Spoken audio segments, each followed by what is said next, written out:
continue with our class Kosher Kitchen, and we start with Sefer Shmiras Haloshon, and now topic is sin breeds sin.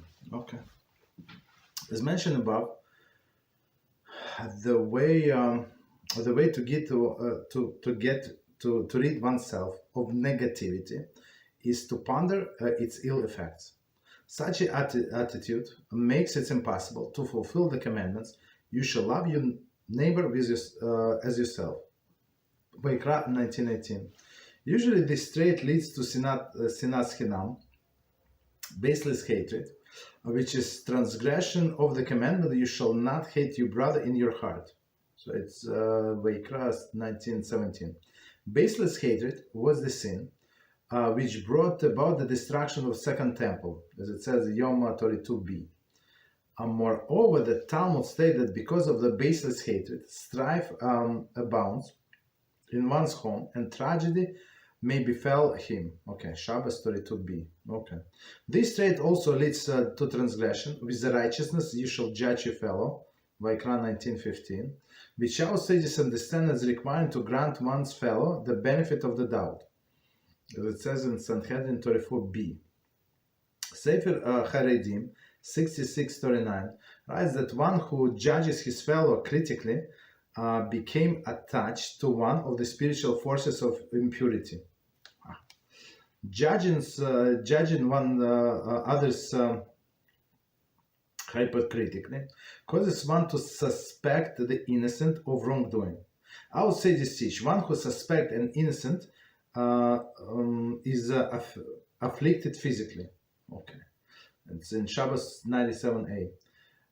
Inevitably, he will also transgress the sin of causing hurt through words, embarrassing one's fellow, and causing strife, whose punishment is particularly severe. Thus, one who seeks life and that is good, both in this world and the next, should distance oneself from this terrible sin. 1 second. All right. So let's do it again, and we try to understand as much as possible what it says here. Okay, as mentioned above,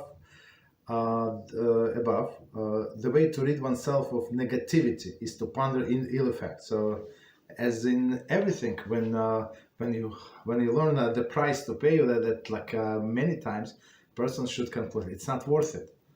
The person gets some kind of enjoyment or something, but when you know how much you would need to pay, so it's not worth it. Okay, such as attitude makes it impossible to fulfill commandments. You shall love your fellow as yourself.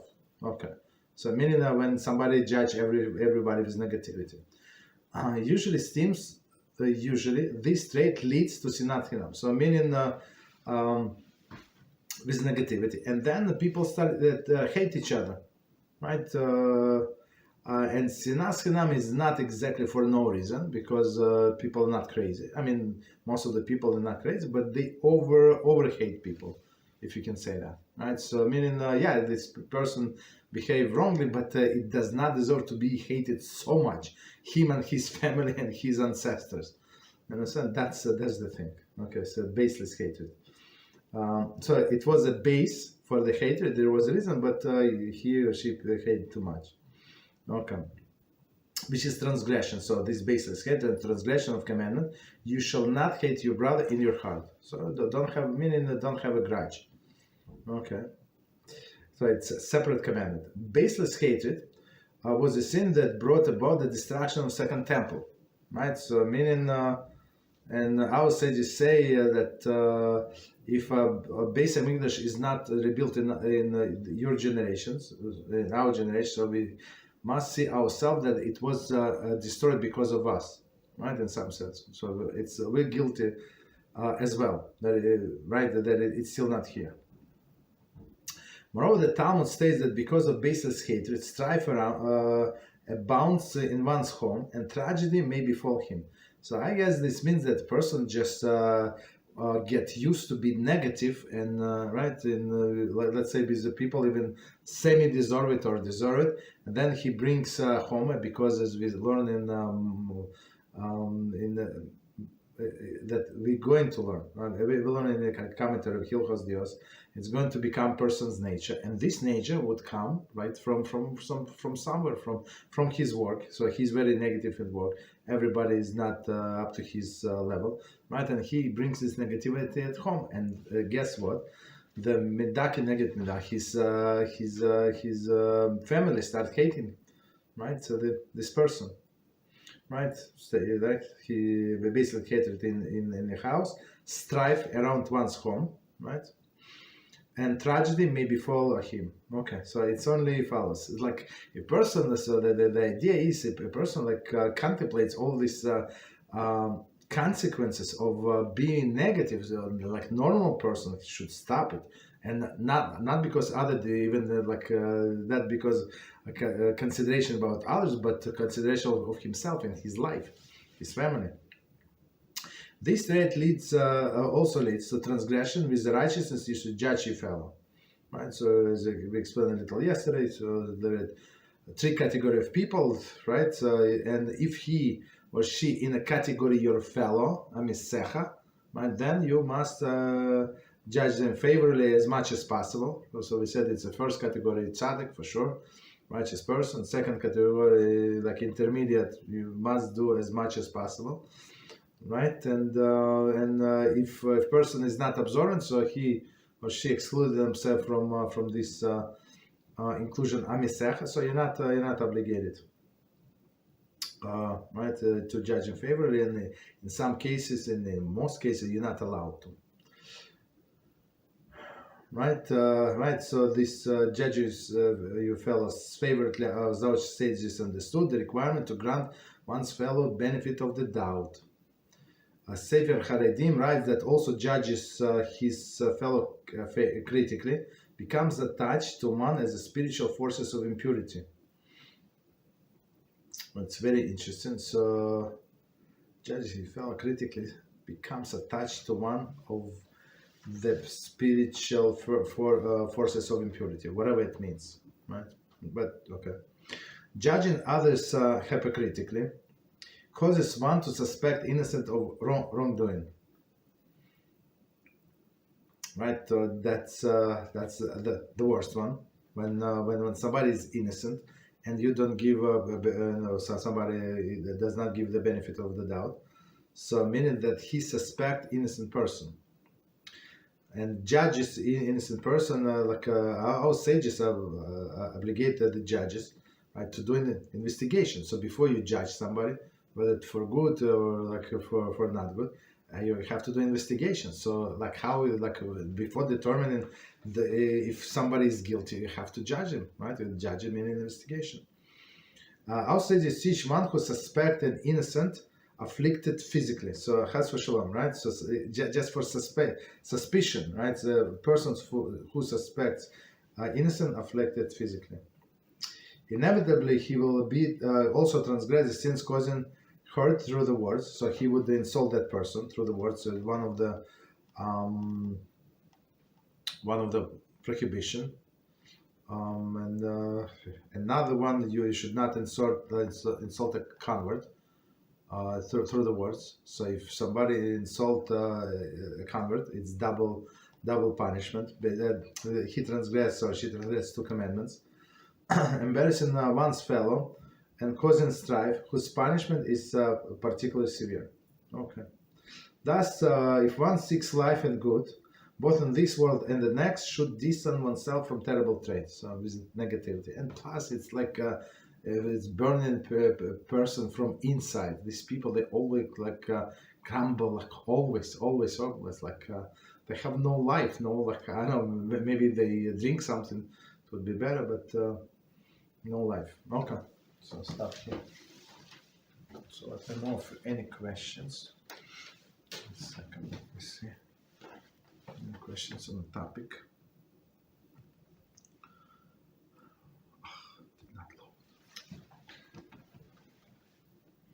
It's loading.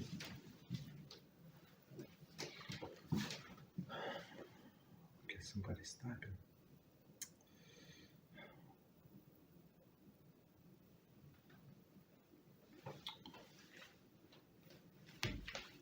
So let let's see, whatever.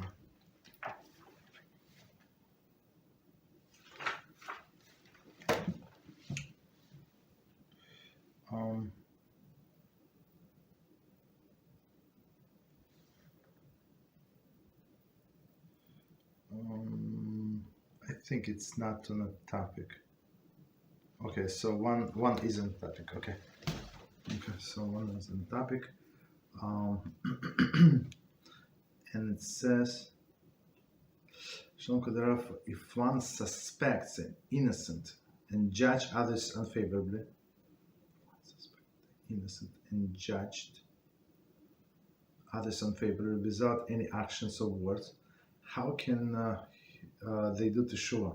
Well, that's I mean the easiest thing to do teshuva, because here no harm was done, right? Unless a person acted on judging not favorably. That would be, of course, the problem, right? But if suspected the innocent, judge one favorably without making any actions or words, he did not share his opinion, she did not share the opinion, there is no problem. So you have to learn and stop doing that, right? So if a person said whatever I said about this person, whatever I thought of this person is not true, right? And maybe even give this person a gift, right, from nowhere, right? So just appreciate it. Don't tell them why, but it would be like the best teshuva.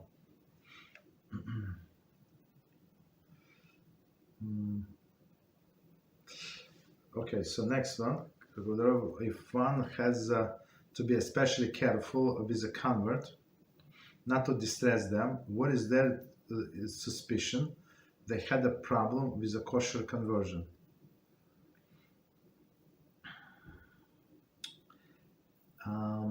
That's a good question.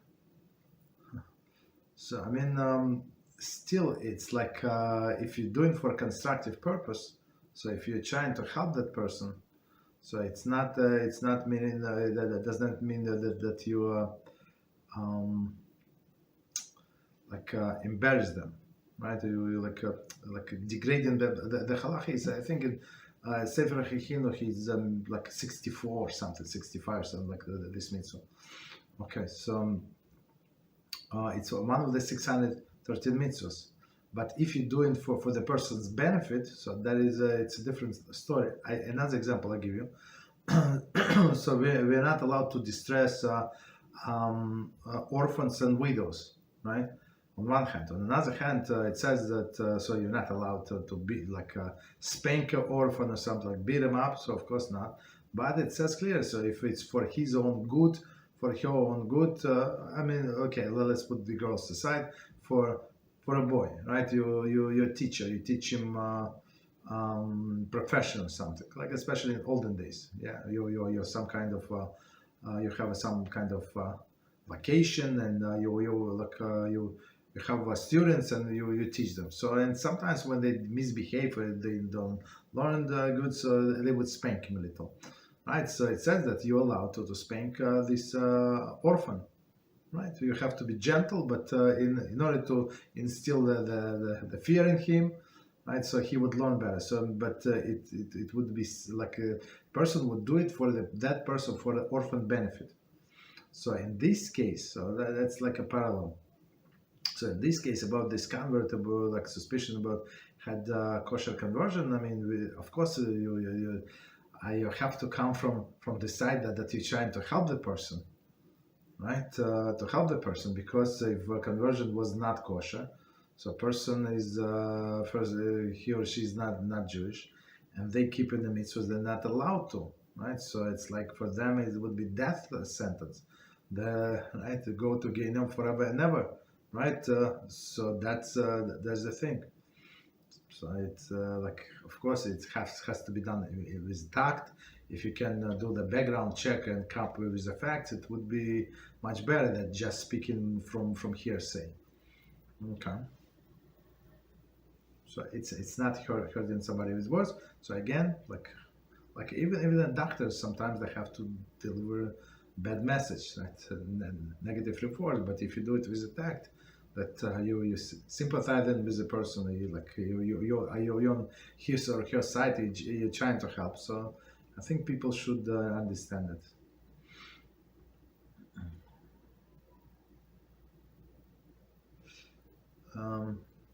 Okay. Is it possible to rear God-fearing children without spanking and hitting them? It is possible. It is possible. It has been done in many cases, but it must be special environment, right? But on one hand, but on the other hand, the children should have some fear. Fear is good. Fear is the best tool, right? So if they don't fear the punishment, so maybe put them in a corner or something. they would not behave. Okay.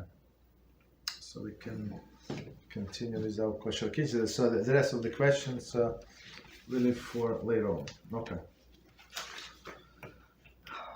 So we continue with our chapter 11 and the prohibition of Bishul Akum. Very interesting chapter. A lot of very interesting details. And now, the way I love it, we're going to start with a summary. So before going to the next chapter to connect the two chapters, we're going to do this practical summary. Okay, so this rabbi is just amazing.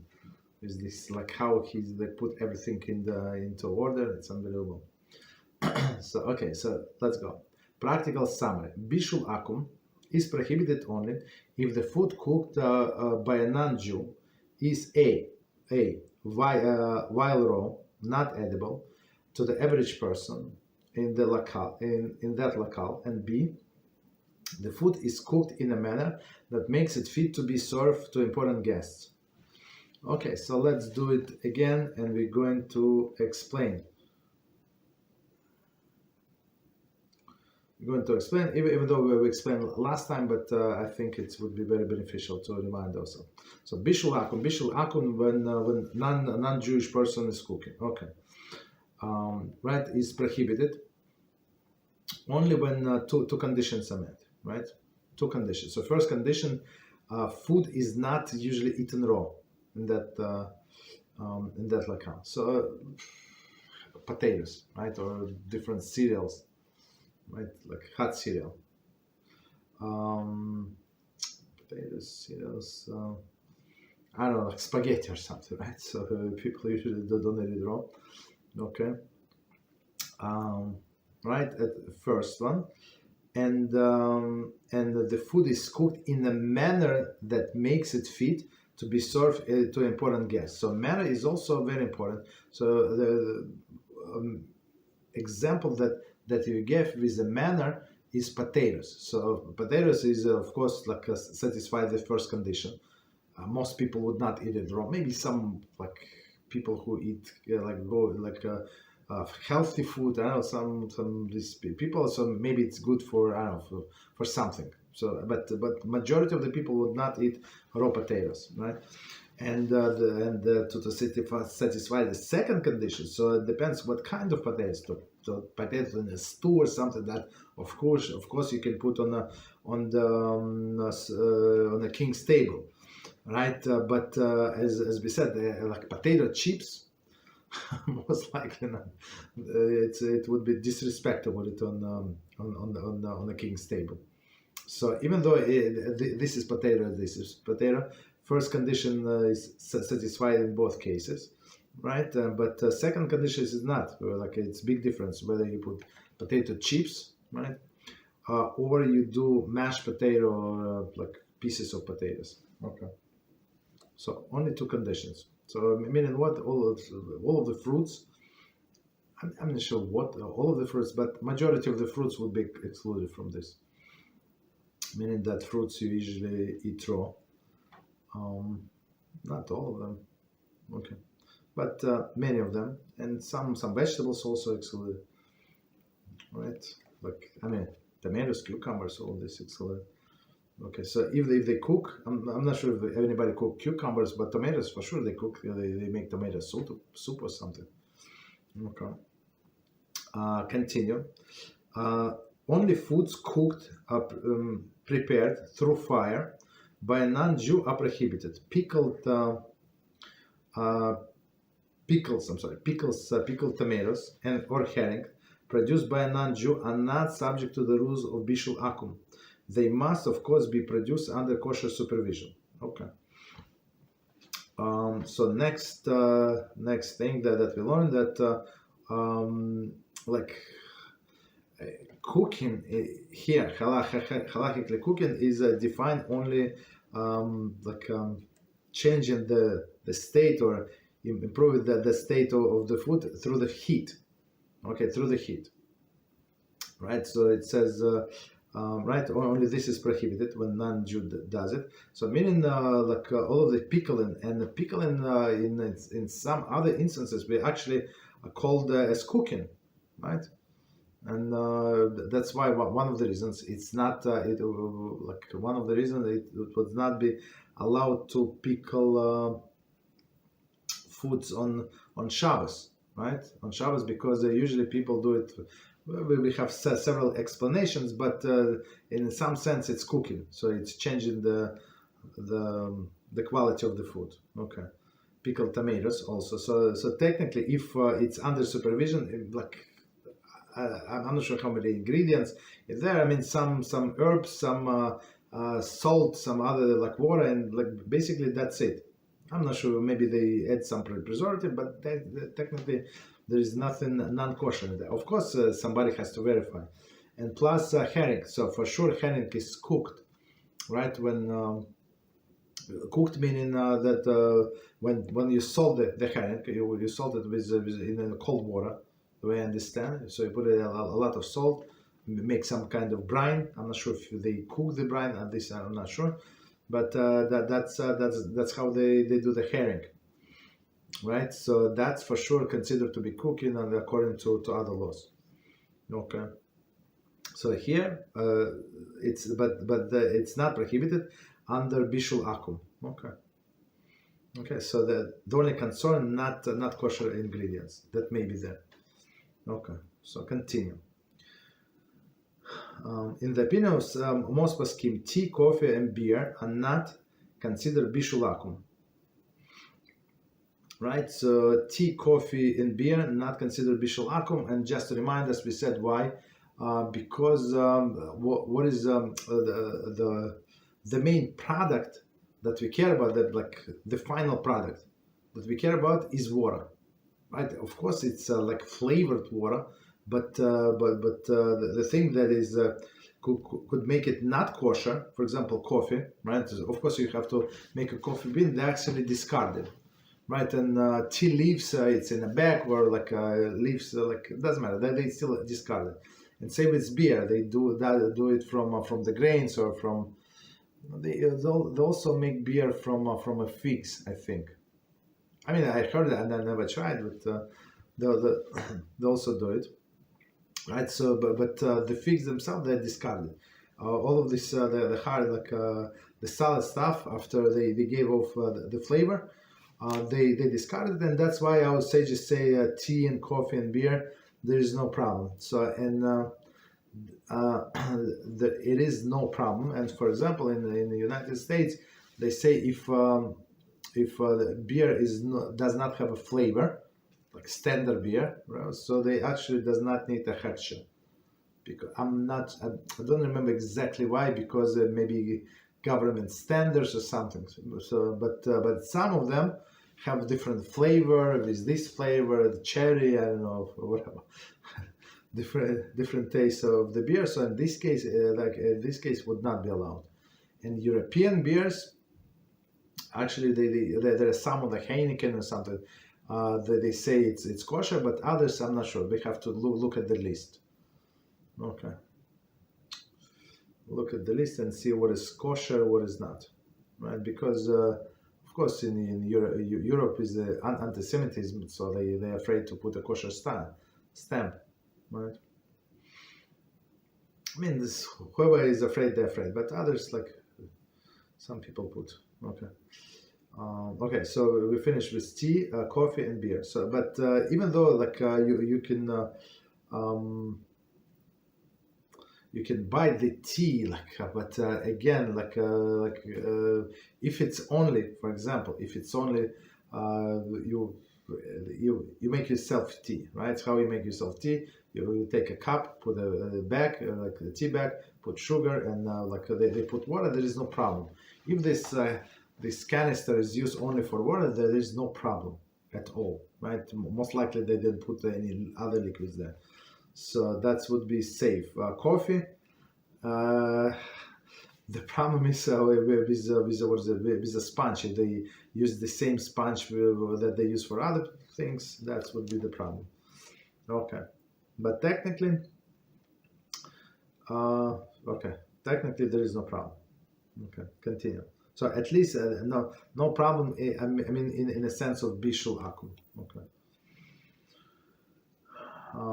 When purchasing brewed coffee in a non-kosher store, one must ascertain that the coffee and utensils are kosher. One should drink a coffee only in disposable cups. So, from their cups for sure not, right? Because they absorb the taste. So, if purchased from a non-kosher store, one must ascertain that the coffee and utensil are kosher. So, coffee is kosher. So technically, if it has a regular flavor, right? Coffee flavor, no other flavors, right? So there is no problem, right? But the problem starts when they add in flavors. But even in this case, so it's proper to have kosher supervision, because today the coffee, most of the coffee, the way I understand it's kosher, most of it, even with the flavors. I mean, because of the stamp. I'm not talking about without stamp, but most of them is kosher. Okay, because I think it's so easy to get the kosher certification, at least on the original. They call it original, regular, original, right? So it's easy to because there is nothing wrong there. They take beans and grind and make. That's it. Okay. Continue. Okay, so only disposable cup. Next one. One should not purchase coffee from automated machine that also dispose non-kosher drinks such as flavored coffee and cocoa. So I saw these machines only in Israel, I think, few times. So where really there is no such machines, and in Europe also. So it's very interesting. So the problem would be, so even if you buy whatever you buy, so from the same dispenser, you can say there milk or no milk. So and this milk maybe not kosher. Right, so that's the problem. Okay, or that they say of cocoa, and I'm not sure what exactly they mix in cocoa, but not all the cocoa kosher, and I know only few I'm talking about national or international brands. Only few of them are kosher.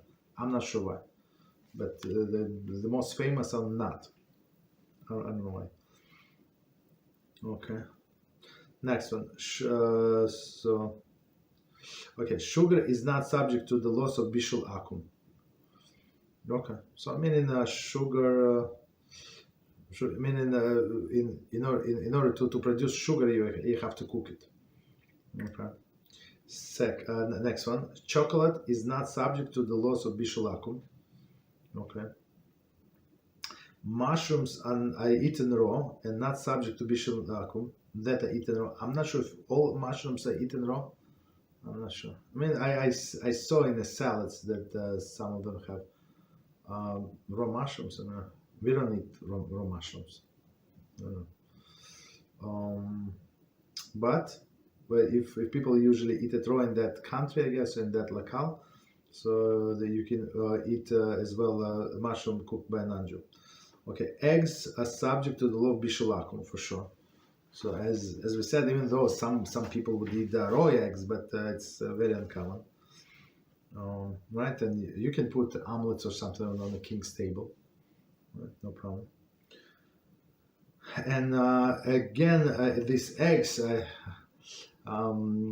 just a reminder what we said about bread baked by a non-Jew. So maybe a paspalter, right? This commercial baker. Okay, as we said, under circumstances, no problem. But if he smeared egg on top, that's the problem, right? Because he cooked this egg. Okay, it's negligible amount, but doesn't matter. This egg was cooked during the baking.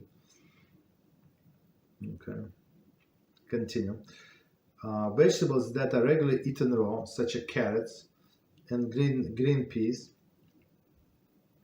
or even spinach, cabbage, and cauliflower, are not included in Prohibition Bishul Akum.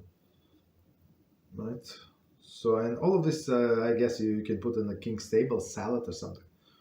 Okay. So, but since you can eat it raw, so they don't satisfy the first condition.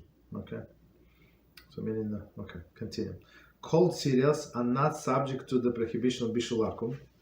Right, meaning usually people don't put if it's a breakfast, right? You have a very important dignitary you're not going to serve him cereal for breakfast. I mean, you would serve an omelet, some other cheese, I don't know, some other things, salads, but not for sure not cereal. Okay.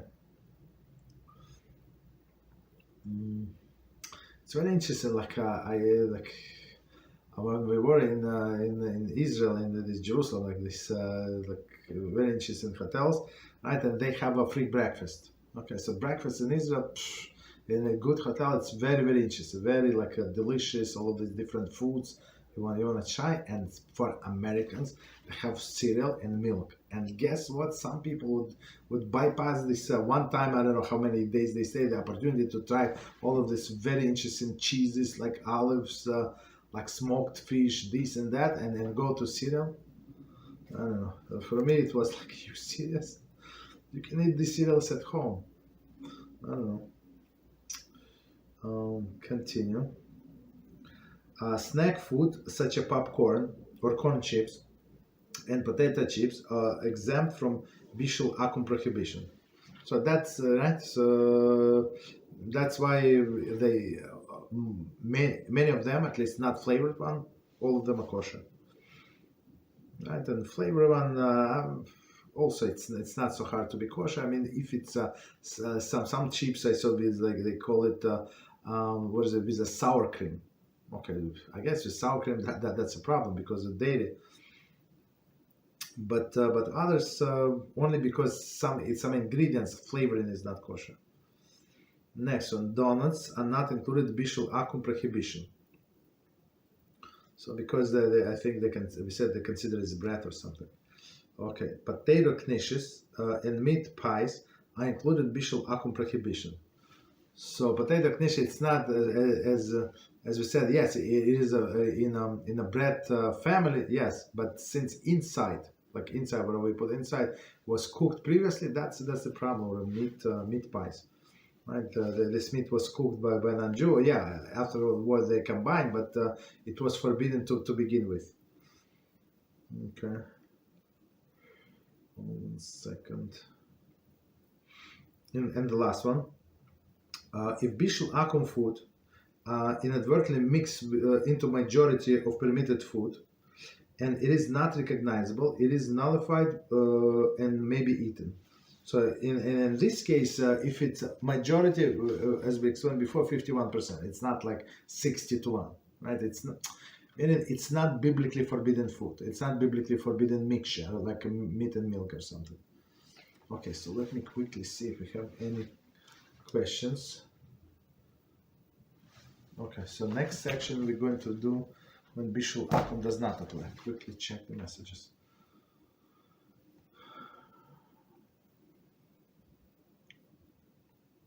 Okay, so next question. Are there any some brands of boiled eggs with OU symbol if eggs are Bishul Akum because of not raw? Okay, one more time. Why are there some brands of boiled eggs? I mean, usually they don't. Nobody sells boiled eggs, or they sell like salads maybe. But boiled eggs, I'm not sure. Boiled eggs with OU symbol. If eggs are Bishul Akum because of eaten raw, I'm not sure. So I guess the company is Jewish, or there is a Jewish supervision. I'm not sure. So we have to check. It's not like a general rule as we said. I don't think any would contend with the eggs. So eggs. Most of the people would not eat eggs raw, and most of the people. Okay, 1 second. Fully cooked in a microwave. So it's very interesting. So I mean, maybe company that does it is a Jewish company. Okay, we have to check. Yeah. I'm not sure. Okay, so continue. And we start new section number 3. And our topic is when Bishul Akum does not apply. Okay. There are a situation when even food that is inedible raw and fit to serve to an important guest is not prohibited according to Ashkenazic tradition when cooked by a non-Jew. Okay, so here is we're going to look at the exception. So both conditions are satisfied, meaning not eaten raw, and you can put it on a what is it called? Important guest table, right? And okay, Ashkenazic tradition. Let's see. A. Jewish participation in the cooking process. Okay, as we said about this eggs, possible. In the previous chapter, we learned that if a Jew contributes to the non-Jewish baking of bread, the bread is not considered pas akum. Similarly, if a Jew contributes to a non-Jewish cooking, the food is not considered to be bishul akum. The following are examples of the Jewish participation according to Ashkenazic tradition. So I think in these cases we discussed before that Sefardic tradition a little more stricter. So we're going to see. Number 1, a Jew light the fire. According to Ashkenazic tradition, if a Jew light the fire, the food is not considered bishul akum, even if non-Jew prepares and mix all of the ingredients and put the pot on fire. Okay, so before we continue, let's see the commentary. So meaning Jew just lights the fire and non-Jew does the rest. Okay. It is questionable if one can avoid Bishul Akum problem by setting a timer to ignite electric oven. Okay, it's a good question. I'm not sure how this timer has anything to do with the Jew. Okay, so it is questionable. I mean, I'm not sure what would be the reason to argue for it. I'm not sure. Like yesterday, we have this example, right? We learned about this in book Varevna, and about this handicapped person, and we said, and he had a monkey, right? So the question was asked for those who did not. Who were not there yesterday. The question was asked if this Jewish person so Jewish person was handicapped, and he had non-Jewish helping like in the house help, home attendant, to help him cook food and do other things. So this person was asking, like, if I had a monkey, so he had the monkey also helping, right? To supervise this or help this person, a non-Jewish person, would it be like a Jewish participation? So, but I mean, it's I'm not sure why he would ask that. I mean, it's better maybe better ask than do not ask. I mean, that's my explanation, right? But it's the answer was clear. No, what monkey has to do with the Jew? Like monkey is a monkey, Jew is a Jew, right? So it did not work. So I'm not sure how the timer thing was. I mean, what was the explanation? Okay. Similarly, if the non-Jew, so again, according to Ashkenazic traditions, like let's stay on target. If a Jew like turn on the light, the heat, whatever is it, electric or gas, right? So that's enough. And non-Jew did the rest. Similarly, if a non-Jew did all the above and placed the pot on, just 1 second. If a non-Jew did all of the above and placed the pot on a unit stove, and until stove, I apologize. Similarly, if a non-Jew did all the above and placed the pot on an utensil stove, and the Jew subsequently lit the fire on unlit, I apologize, on unlit stove. So this non-Jew prepare everything, all of the ingredients, put in the pot, put pot on a stove, but the light was not on. And comes the Jew and lit the fire. The food is not considered to be Bishul Akum. Okay, so meaning this fire I think is very, very helpful. Okay, so next one, a Jew stirs the pot. So according to all of these things, according to Ashkenazic tradition, is not food is not there is not cooked by a non-Jew. Okay, if a Jew stirs a pot while it is cooking, or turns even a piece of the meat, broiling on a grill, the food is not considered Bishul Akum. So they do a lot of cooking, and he did only one piece. So that's and that's considered to be not Bishul Akum. Okay, and there is one note, and it says a second example that we gave when non-Jew prepare everything, and then Jew come and turn on the light, right? So in this case, even to Sefardic tradition, it would be allowed. Okay. So light is one thing. Stir the pot is the second thing. Third one, Jews stroke the coals. In previous times, cooking was done or in a coal oven. Okay. These coals need to be regularly stroked, right, to maintain the oven's what? 1 second. The oven's heat. If Jews stroke the coals either before or after the pot was placed in a fire, the food is not considered to be Bishul Akum. Right. So meaning today to judge the fire.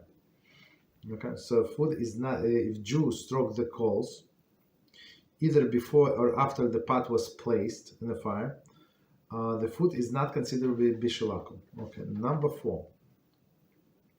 A Jew adds somewhat to the intensity of the heat. Okay. If Jew throws a piece of wood into the fire, regardless of its size, or fence below into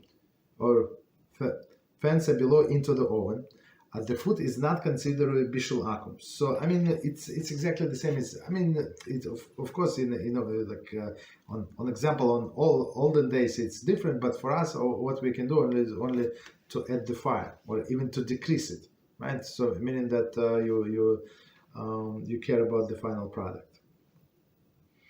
Continue. Number 5. And the non-Jew lights the fire from the flame that is Jew kindled. Okay. So before we continue, so it's possible, the way I understand, so some factory they work like 3 shifts, right? So I think 3 shifts, meaning even at night they work like because they continue working and they never put off the oven. So the oven is always on, I think. So it's worth it to them to keep the temperature. I learned it from someone, so that was from someone who used to have a pizzeria. They bought a pizzeria and tried to kosher one, right? They tried to 4 people got together with the money, and so the place was falling apart. They hired somebody who is going to be a manager, kosher person. Unfortunately, it did not work out, but he told us a lot to learn about the business. We also learned a lot about the business. So the thing is, in order to start the temperature in a pizzeria, it's he told us around it's huge temperature inside. Right, it uses a lot of gas, but he said to shut it off and then restart it. It's a big deal. It's a huge expense. So it's easy, it's cheaper just to keep it going. Okay, very interesting. Continue. Number 5, A non-Jew lights fire from the flame that Jew kindled. Okay. There is an opinion that if a non, so in this case, well, apologies. What I was trying to say, that if Jew even turn on once this fire, and it's going to go like for a week, technically, right? So maybe he does not need to come back, because it's still the same fire that he originally turned on. There is an opinion that if a non-Jew lights the fire from the flame that was kindled, that the Jew kindled, the food is not considered to be Bishul Akum. So that requires further study. Let's see. Right, so this Jew lit the fire, so in some pilot light, some kind of, right? And so if non-Jew would kindle the new fire from that light, so according to so an opinion, so one opinion, meaning that it's not considered Bishul Akum. So let's see commentary. So it's actually from Rima, in Rima, 113.6. It is questionable whether one may initially rely upon all the leniencies cited in this section. That's very nice. See below note 52. Okay. One should certainly not rely upon this leniency unless it is urgent and the cooking takes place in a Jewish home. Meaning that non-Jew kindled from pre-existing Jewish flame. Some have a critical of the policy of many Kashrut organizations that rely upon this leniency. I mean, you can criticize this Kashrut organization, but without these leniencies, like it would be like huge headache. They cannot have somebody like there all the time. First of all, they're not getting so much money, and there's no much for that person to supervise. You understand? So I guess in this case maybe they would come every so many days, not but come there in every morning to turn on the light. It would be too much. Okay. So continue. So one more time, actually, the whole sentence. There is an opinion that if non-Jew lights the fire from the flame that a Jew kindled, the food is not considered to be Bishul Akum. Okay. So, Poskim disagree whether even Ashkenazim may follow this custom. This Halachah stated 1, 2, 3, and 4, and 5. So this was number 5. Some advise one should rely on them only if the cooking was done in a Jewish home. Some rule that one may rely upon them only in case of difficulty. Okay, so let's try to understand what it says here. So this 1, 2, 3, 4, and 5. So they say better not to rely. So Jewish lights the fire. Number 2, Jew stirs the pot. So meaning the minimal involvement. Number 3, Jew strokes the coals. Number 4, Jew adds somewhat to intensity of the heat. And number 5, non-Jew lights from pre-existing lights. Okay. So again, Poskim disagree whether even Ashkenazim Jew may follow the Halachos stated in this. But I mean, in cases of like mass production, like for Kashrut authorities, I think they would go by leniency. I mean, it does not make sense for them to maintain mashgiach the whole right, like all the time. 15 commentary. Sishach 113.12 seems to follow Rima, while Tas, chapter 6, maintains that the only act that is prevents Bishul Akum is when a Jew places the pot over the lit fire. Okay. Okay, no problem. So we see it's not so simple. Some advise that one should rely on them only if cooking done in a Jewish home. Commentary, Tas chapter 6, who maintains that in these cases one may rely on opinion cited in the note 66, we're going to get to it, that the Bishul Akum does not apply when a non-Jew cooks in Jewish home. Does not apply when non-Jew. Okay, so he's but he comes from a different perspective. So if it's in Jewish home, so it's not Bishul Akum. Okay. Some rule that one may rely on them only in cases of difficulty. Commentary. Chachmas Adam 66.8 or Hashulchan 113.44 seems to be lenient only with it if both cases of difficulty, when it is both the case of difficulty and when the cooking is done in Jewish home. He seems to be referring to all the leniencies of Rima. Okay, so let me quickly check time in a second. Get the next section. 52. Okay, so maybe let's do maybe at least one more. So there are many more points. So next one is Sefardic tradition. So technically, to answer the question in a Jewish home, like to summarize what we said, there is summary like on the next page.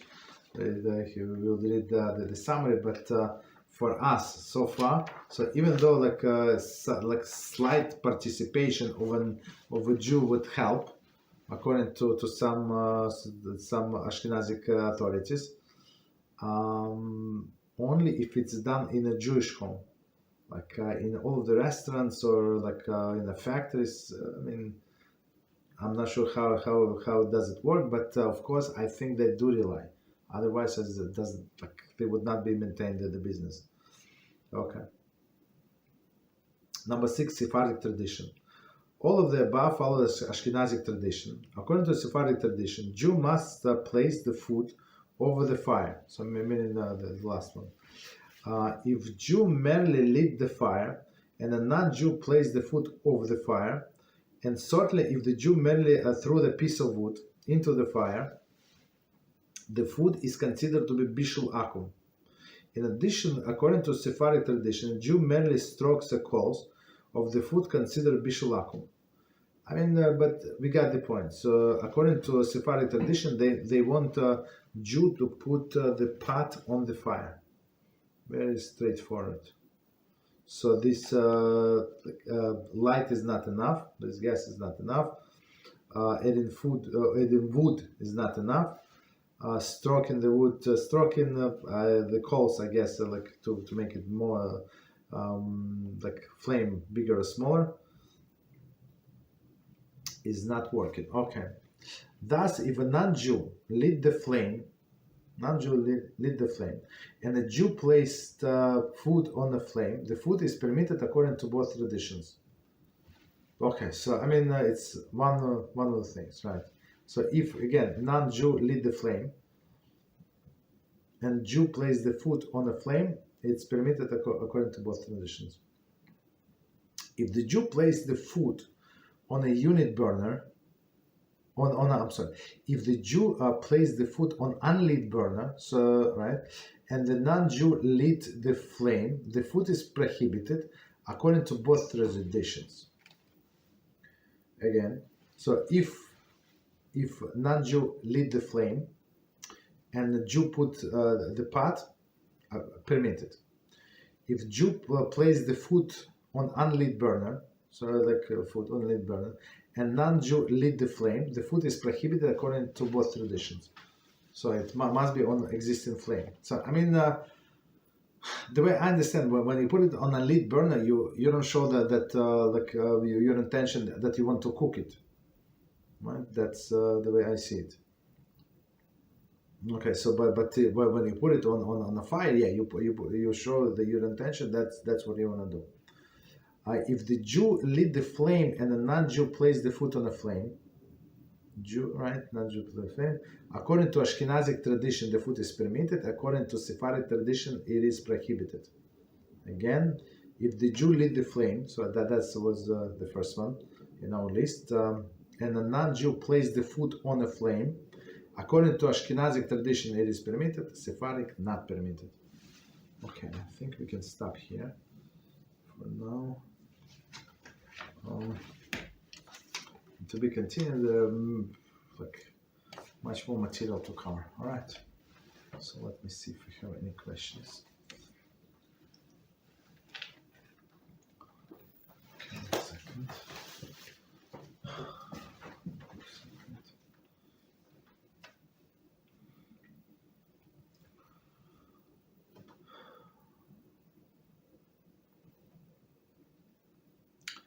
Question of Yichud. So Yichud, let's see before we continue. Buy three more. Okay.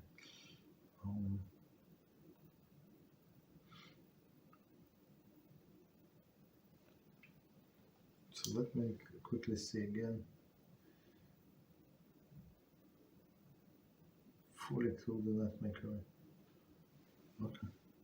I'm not sure. We have to look into it. It looks like from Target.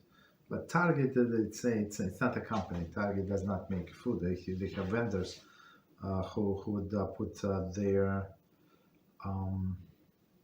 name.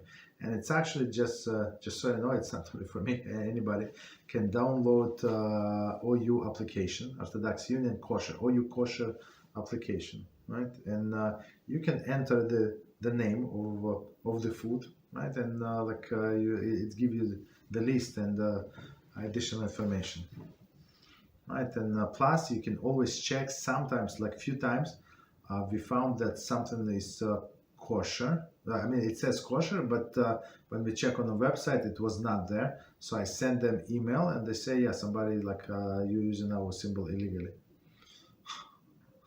Okay, that's very interesting. Okay, so basically, they have a very good website. You can verify. Okay.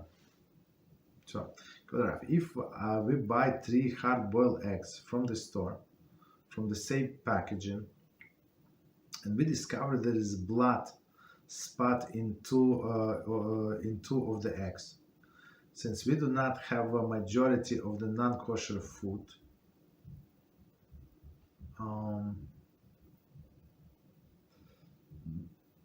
no, it's not that. Okay, but let's finish. So in the 2 eggs that they found spots, since we do not have majority of non-kosher eggs in our possession, to nullify it, should we assume the rest of the produce? Apologies, it's keep jumping. Okay, nullified. It should be assumed that the rest of the produced eggs by the company do not have the blood spot render the 3rd eggs kosher. Not sure. Okay, so first of all, just to remind us, when we said about this rule of 3 eggs, in order not to make this utensil not kosher, right? The pot, right? So again, if we buy 3 boiled eggs, I'm not sure. I think they're separate, right? It says how many eggs? Cage-free. No, this thing is cage-free. So, and we said before, the cage-free, most likely there is not most likely, very likely it could be issue with those. So all of the organic cage-free issue because most likely it was a rooster around. So it's I would recommend not to buy these eggs. So cage-free is not good. I mean, they may be healthy and delicious and this and that, but there is a bigger chance to have a blood spot in them, for sure. Okay. So we bought once. I think I said the story. We throw 5 out of 12. Does not make sense. Okay. So again, if we buy 3 hard-boiled eggs in the store, so I don't see how many in the packet, 2 or 3. Okay, but let's say 3. Let's say one in the package or 3 in the package. Okay. Let me see. I'm not sure. Let's see quickly.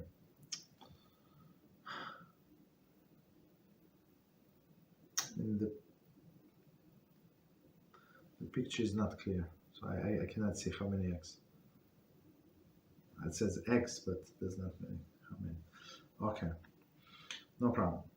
So if you buy 3 hard-boiled eggs from the store from the same packaging, and we discover there is a blood spot in 2 eggs, since we do not have the majority of the eggs produced from the factory in our possession to nullify it. No. I think the nullification happened on a factory. Right. Should we assume that the rest of the produced eggs by the company do not have blood? Yes, we should assume. To render the eggs kosher, yes, we should assume that. Mm-hmm. So nullification is not happening since we did not boil them, they boil them. So I don't think they boiled two eggs. It probably was hundreds, maybe thousands. I don't know. Okay. So next one. Let's okay. Let's see if anything on kosher. Okay.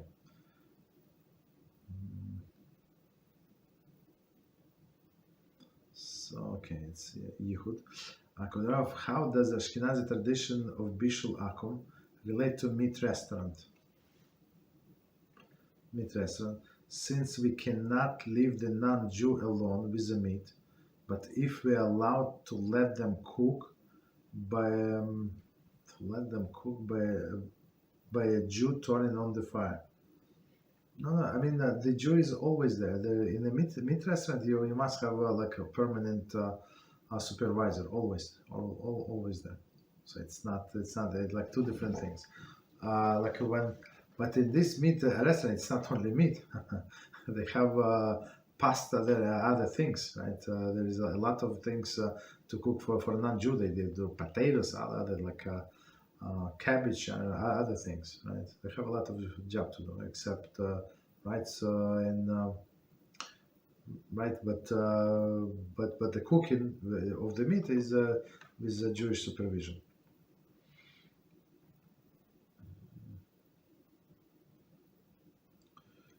Okay, I think it's.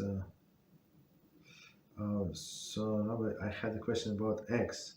Say the raw egg carton has OU on it. What does it mean? So eggs usually do not need any hechsher usually, but just because there is OU, that does not mean that there is no blood in there. We still have to check. And as long before, they do check. They do these people. I mean, even non-Jew would maybe disgusted by seeing blood spot in there. So they do using X-rays or some kind of light, and they try to find. So they're pretty good to take out the eggs with a blood spot. They're pretty good into it with this. But this OU, I'm not sure what they certify.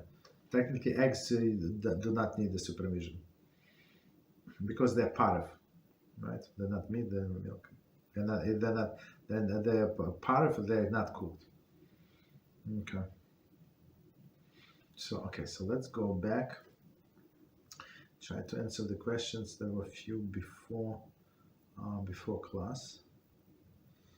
Okay, so let's take order of after Yam Suf. Okay, Am Israel faced the test of the Bira waters and Mara. Okay, sages mentioned that at that time Am Israel were experiencing the redemption unwillingly and weren't quite convinced living in Egypt was the right choice. Okay, so one more time. Am Israel faced the test of the bitter water at Mara, right? They start complaining, we have nothing to drink. Okay. Sages mentioned that at that time, Am Israel were experiencing the redemption unwillingly. I'm not sure why is unwillingly. Okay. Unwillingly. I mean, after they saw what happened in Egypt to stay there, and especially after they bury all of the people who decided to stay there, I'm not sure why it's unwillingly. Sometimes, Like when you see that the place is cursed, you want to run just anywhere.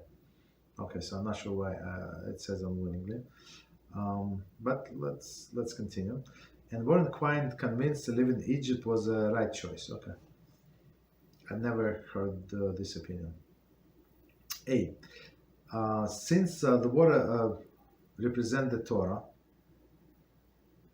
is this that allusion of how then a person advances reluctantly on his spiritual path? Torah will be bitter to him unless he changes his mindset. That's very good. I like this analogy very much. First of all, I think that this one is one of the reasons. I think it's one of the reasons. Like when Moshe Rabbeinu instituted that we have to learn Torah, 3 days should not pass without us learning Torah. So what does it mean? Not Shabbos, of course. We read Torah, the whole parsha. Then Shabbos afternoon, at Mincha, we read some piece of next parsha. Then on Monday, right? Monday. Then only 2 days pass. Tuesday, Wednesday, and on Thursday we again read Torah. Like, and then Thursday, meaning only Friday we don't read. On Shabbos we again read. So that's what Moshe Rabbeinu instituted. I think one of the reasons, if I remember correctly, was exactly this. So three days should not go without Jew. Like same that they complained that they did not have water. So and water is one of the main like sustaining product in the life of a person. So same it should be like in spiritual sense. Person should not go without Torah 3 days. I mean 3 seconds, the whole day even. We have about 3 days, but in general, right? So it's very interesting analogy again, since the water represents Torah. Is this analogy how when a person advances reluctantly on his spirituality, Torah will be bitter to him unless he changes his mindset? 100%. 100%. So I meet some people. So the Torah, even though they say Torah, right? Okay, they speak highly, whatever, because it's proper to speak nicely. But you invite them to class, and they cannot stand. They after 15 seconds they fall apart. They fall asleep. Not because it's like contents is boring, but because their brain is turning off. Right? They cannot follow like simple idea more than 3 seconds, and they just that's it. So and everything is annoying to them, and they don't have patience. But when it comes to watch the movies or watch the sports, they can sit and watch 3 hours. So how is it possible? I thought that you don't have attention. You have a attention problem deficit. I mean in Torah. So yeah. So meaning that the person must cleanse the soul. Okay. Yes. So right until then, the water is bitter. Is the Torah is bitter? Is Torah bitter? No. But the bitterness, it's like because the Torah combines with the essence of the person, which is bitter, so he feels bitter. But the Torah is not. Okay. Yeah. So I have to change the mindset. Yes. Next one, B. We saw that Moshe made the water sweet so that they could drink it. Okay. Maybe so first of all, I think the Moshe threw the branch that was also bitter, right? The bitter plus bitter, so right. So make it actually it was not logical. So if you think about it, it was not logical, and he made it actually sweet, and the water became sweet, right? Well, we saw that Moshe made the water sweet, not much HaShem made, okay, so that they could drink it, okay. Maybe infer from this that even when Torah is bitter to a person because of his reluctance, the help of learning it through a good teacher will make it sweeter. I mean, of course, as we said in our Rambam's class, so you have to continue, and it's going to be sweet because HaShem said it is sweet. HaShem going to is sweet, it means it is sweet. right? But first, have to break his Yetzer Hara, and Yetzer Hara would say, no, it does not make sense. How this opinion? And I'm sure there is another opinion. I hear from time to time, um, I'm sure one of the sages said not like you. Okay, okay. So, I mean, I usually tell people don't waste my time. So you can do like Hamas rabbi, or some I don't know, other, ask them. They will tell you whatever you want. Don't ask me. Okay. Shalom Kodarov, question about Halachos of brachas. Very interesting. When we have vegetable soup and say Havdama on the entire dish, do we consider the liquid soup as salad to calculate the bracha achrana? So before we answer the question, so let's answer the first part, right? I like to explain, not answer. There's everything that says here is correct. Just explain. So you have a vegetable soup. You have potatoes, I don't know, carrots, all the beautiful things in your soup. So the liquid becomes subordinate to. The liquid becomes subordinate to soup, right? But it still stays liquid. So you say borei pri hadama, even though the borei pri hadama is a fruit of the ground, right? So this fruit, blessing of fruit of the ground, even usually vegetables in minority. I don't know percent. Let's say 20%, liquid, maybe 30%, 70% liquid and 30%. Vegetables, but water is itself tasteless, and now it absorbs all of this, all of the flavor from the vegetables. So on water, on all soup, you say borei pri hadama, and it covers a liquid itself. So on a liquid, you don't say it's separate blessing. And I saw some people do this mistake. They do first on the vegetables and then the liquid. It's not true. I don't think this water counts it as a salad. I don't think so. I'm not 100% sure, but does not make sense to me. I mean, same blessing, but it's not salad. Meaning, right? So not salad, meaning that you cannot calculate for a final blessing, right? But I might be wrong. Okay. Next one for later. Okay, so not later is now. Rav, hypothetically, can a Jew use a non-Jewish appliance if they know for the fact that the brand new and nothing non-kosher has been in it?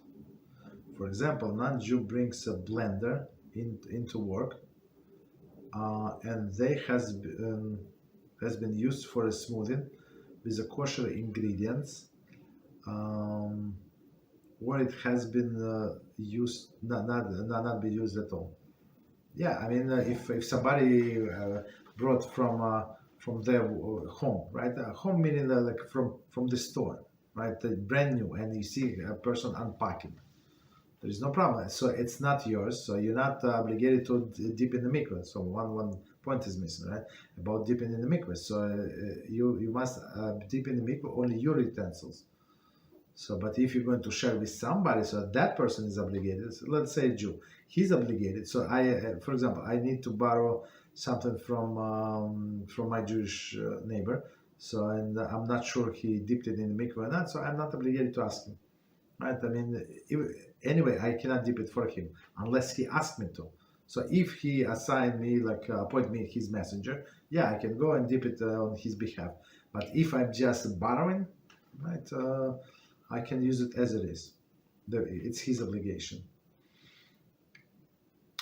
So same is non-Jew, so we're not obligated to borrow, not obligated to dip in the mikveh, right? So if it's a brand new, or was used for only non-kosher, or nothing non-kosher has been in it. For example, Jew brings to blender. I'm not sure, if we can trust them that no non-kosher food was in it.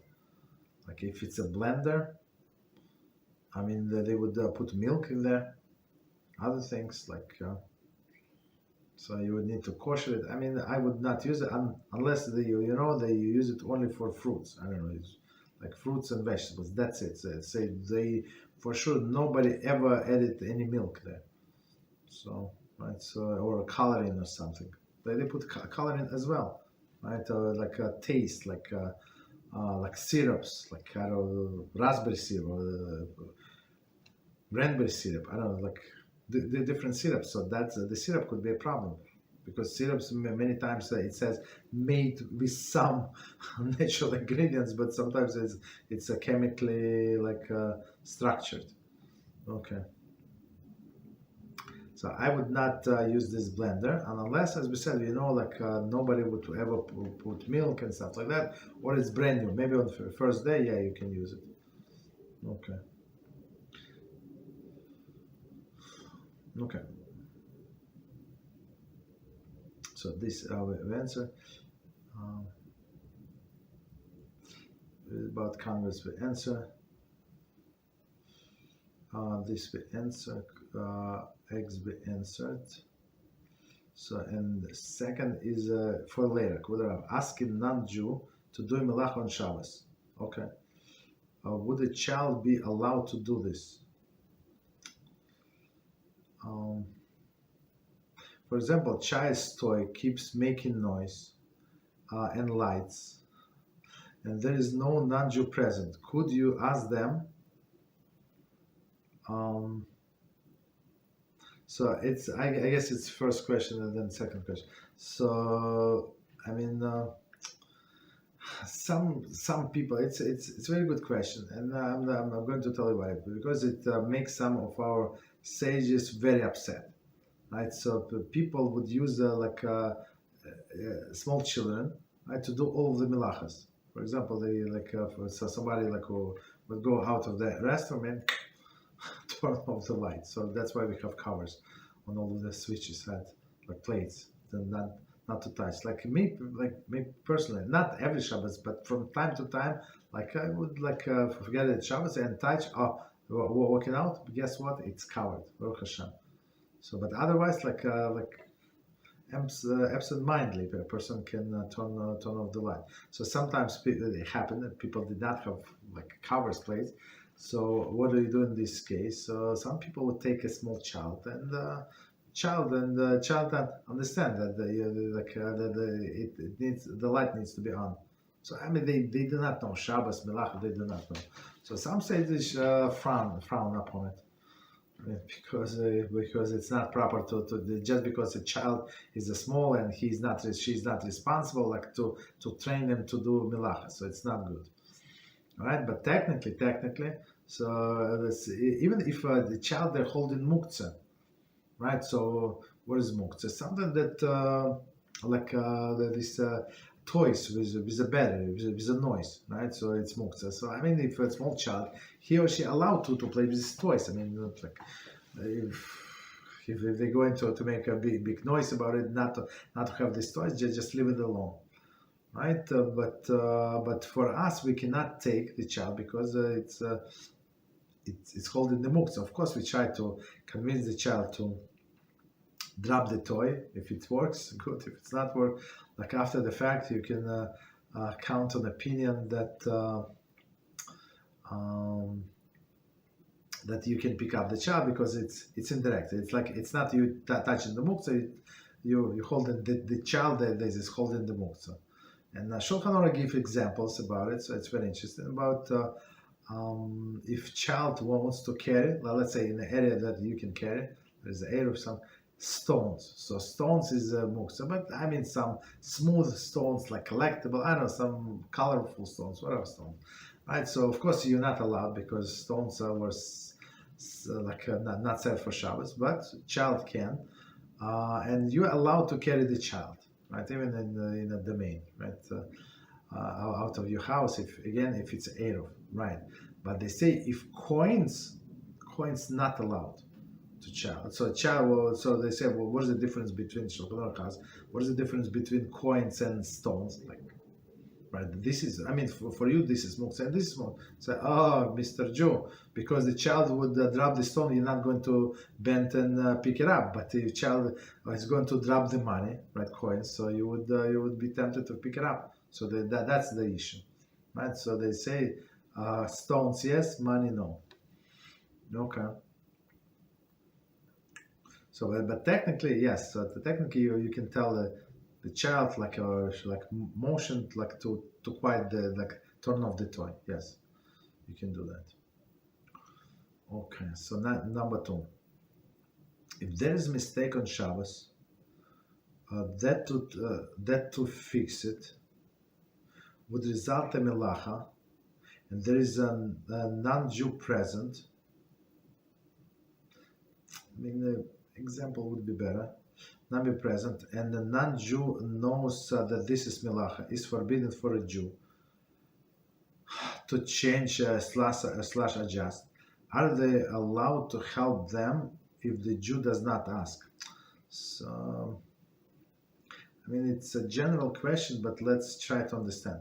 So, a Jew made a mistake on Shabbos. Well, what is a Jew? Like, what a mistake? I guess, let's take our case with the light. So, by mistake, turn off the light in the bathroom, right? There is and to fix it is melachos. So to turn off the light would be melachos. Okay, and there is non-Jew present, and non-Jew knows there is a melachos forbidden for a Jew. For example, and they know, all of them I think know about the light.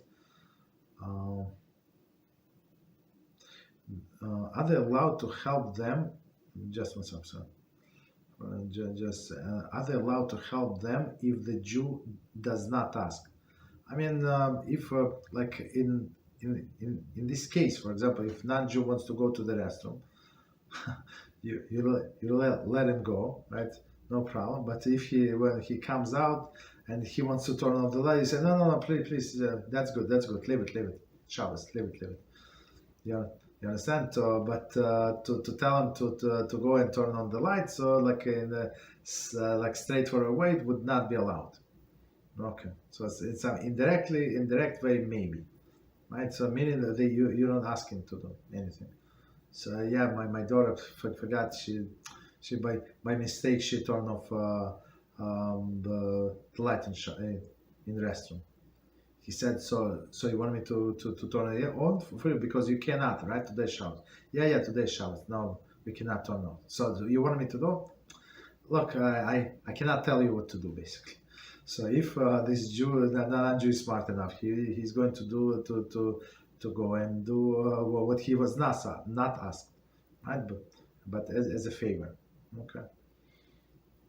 So but please try to be careful with that things, as we said on the plates we have. We put this on the switches we put the protective plates.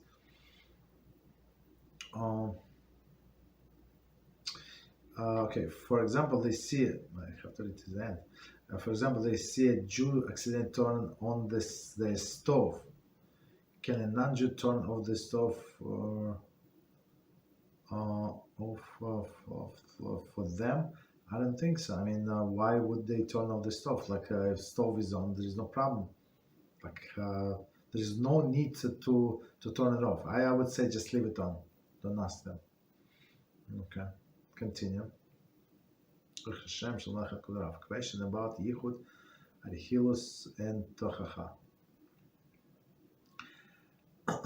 So it says, how to answer a person with a bad character trait who does not act directly, but with tacitly, but what it tacitly implies, which is a quite insulting, but can easily respond that the person attacked is imagining as insult or mockery.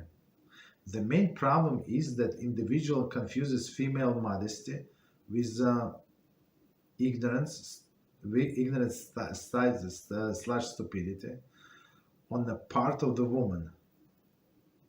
And unfortunately, they have to talk about the and unfortunately they have to talk about their care work. Okay, so let's,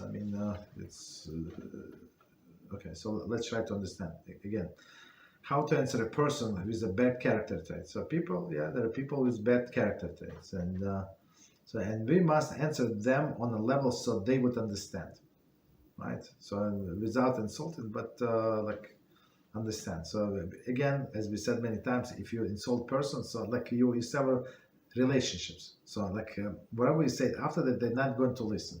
They're going to reject. So here, like we have to be even like there is a fire burning in you, right? You have to understand that as we said, the last sentence is we have to preserve the relationships, like on some point, right? But you have to put a person in his or her place. Okay, so that's the thing. Okay.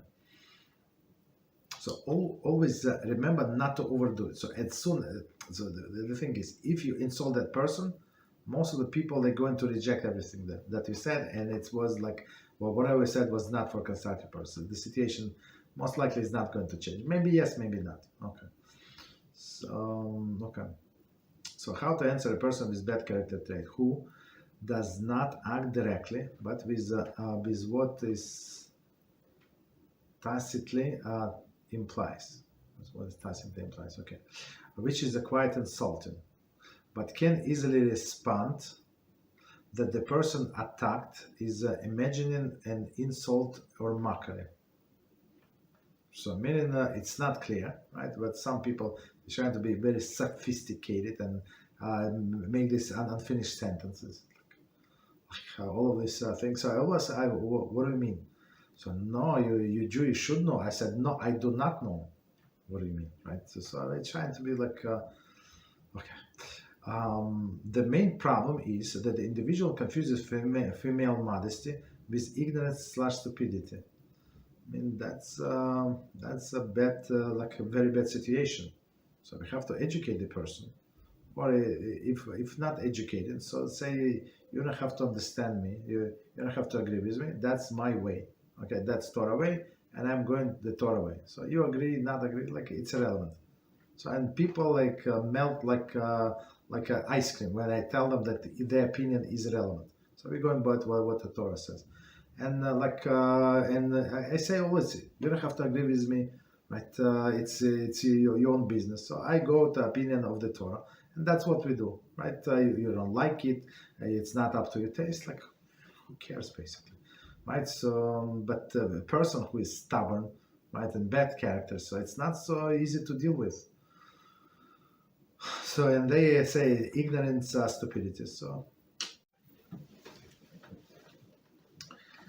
And unfortunately, they have to talk about their care work. Okay, I mean, I guess I can communicate about their care work. I guess educate. I mean, if you care about this person, just educate about this yichud, about what is it, about modesty things. I think, like, or just say. So you'd like to make it simpler. So I would start with what. You don't have to agree with me. I don't look for followers or something. But that's what I do because Torah said so. If you care to find out where Torah said so, I can give you the sources, and that's it. So it would be easier because people with a big ego, like it's not so easy to deal with them. But like from some last sentence looks like you must deal with them. So it's not like you have a choice, right? So it's a little harder.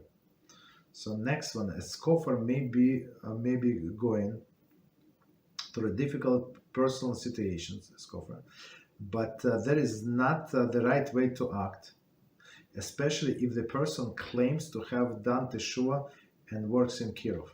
Again, the scoffer may be going through difficult personal situations. But there is not a right way to act, of course. I mean the scoff. Why people scoff, as we said, as we learned in Chafetz Chaim, right? So the people are scolded because of the arrogance. So everybody's stupid, everybody do not know. And even people much higher than that, they do not regard in them anything. What is the difference? I don't remember. We just read just recently. People, they do not see the difference between them and the greatest rabbis in all of the generations. Like him and Rabbi Akiva. What is the difference, right? But a person becomes scoffer, so he or she start making fun of everybody else. So, but there is not the right way to act. I agree with you. Especially a person claims to done teshuva. So teshuva meaning teshuva one part of the teshuva is to stop sinning, right? But as David HaMelech said in Psalm 34, don't remember the verses, 15, 14, I think. Right? It says, so stop do bad and do good. So that's formula of teshuva. And Ramchal discusses Mitzvot and shiurim. So first step, stop doing bad. So that's teshuva. So person stop doing bad things, but then you start doing good. So doing good is changing your character, right? So some people say that they did teshuva, but it's not, right? Unless we change our character with negative traits. So especially if people around us, they testify, no, this person did teshuva. Oh, there's the biggest beast in our neighborhood, in our family, behave like an animal. What do you mean? Insult everybody, call mother with all of the derogatory names, father this and that, children hit his wife. What is sure? But some people they're so delusional. They say that's sure. Unfortunately, right? And Kirov. To work in Kirov, so even though it's a very big privilege, but they always go Rabbi Dessler Zatzal teaches, you have to go always to the bottom line. Why person doing this? And sometimes, and as we discuss it, and we had a few videos, some people are divided on givers and takers. So sometimes this taker that only take. So sometimes he would give, and sometimes this person would work in Kirov, but only to get something back, in return, some respect, some recognition from other people. So that's is he a giver because he gives over? No, he's a taker because he only gives in order to receive back. You understand? So that's just by default, work in Kirov does not mean anything. I take it back. So it shows that the intention is good, goal is good, but intention. We have to go by intention. So, right. Very sad. Continue. How can you respond to this person? Should we confront him directly and tell him that there is no need to be mocked, right? And but to speak in a mature and modest manner. I think so. This direct, that I understand that you're making fun of me, right? Maybe some people. I'm talking about commentaries, right? And they put some what is it? Some mockery, some this and that, into their commentary, and they think that they maybe in their eyes they're very smart and very smart, sharp or something. But it's the way I see these comments, some of them they're very disgusting. They're not smart and they're not nothing. You understand? So maybe it's if there is an option to tell this person directly, look, I do not appreciate the way you're talking to me. I do not appreciate it. So because this and that, and you're doing this and that, and tell this person nicely, I care about you, you care about me. I hope you do. But if you care about me, don't treat me this way. So I don't have appreciation for that. So some people do not care. I'm not sure if there are people who do not care, and but they've been insulted. They do not answer because they cannot. They're afraid that some people around them would insult them even more. But it's not the way of Most of the people, doesn't matter how, like they say, I'm thick skinned and very thick skinned, but people are very sensitive. So you say, please stop mocking me, stop doing that. Okay, so that would be,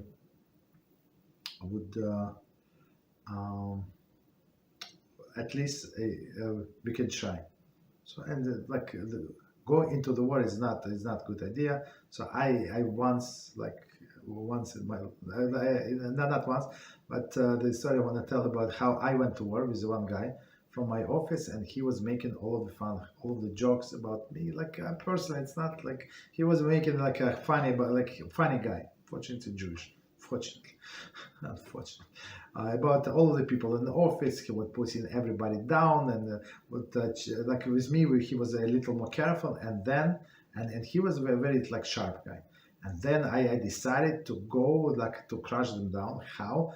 With his jokes. So I would repeat his jokes about him, and he was so angry. He would like fuming. He's like, "How come you say it's my joke? It's my line. It's your line. It's about you." And the guy, like after a few weeks, he said, "Stop it. Okay, stop it. It's not right to do that. Stop." Okay, so we stopped. Understand? So all of the clowns, because he was unstoppable. So somebody had to stop him, and we stopped him. Okay. So in this case, it's a very sad situation, but I think the direct talk with that person, like, I don't appreciate it. Please stop it. You hurt me every time you say that, and you think that it's sounds funny, but just because I'm quiet, it's not because I'm stupid. I do not understand your sarcasm. Right? We have a clip, you in your sarcasm or something. Right? So Beezrat HaShem, so it should go smooth, and I would say just pray before this conversation. Ask Hashem assistance, so in sense that Hashem should open this person's heart to see the truth. So it's not right to hurt any individual, right?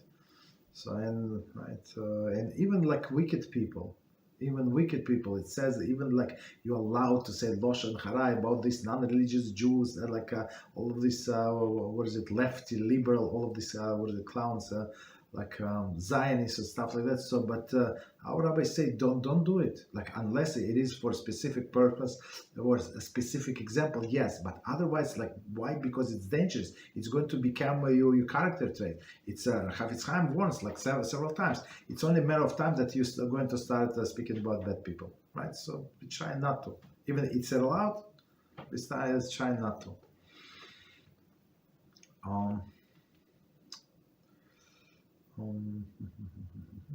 So okay, so next one is meat restaurant. We answered. Okay, next question.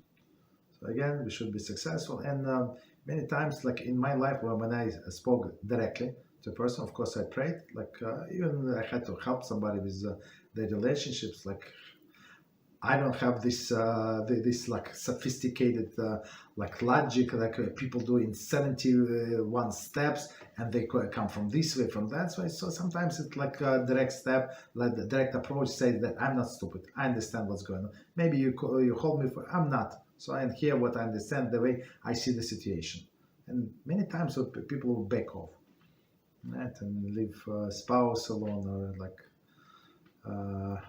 their parents alone. And I said, look, if you're such a cool person, just move out.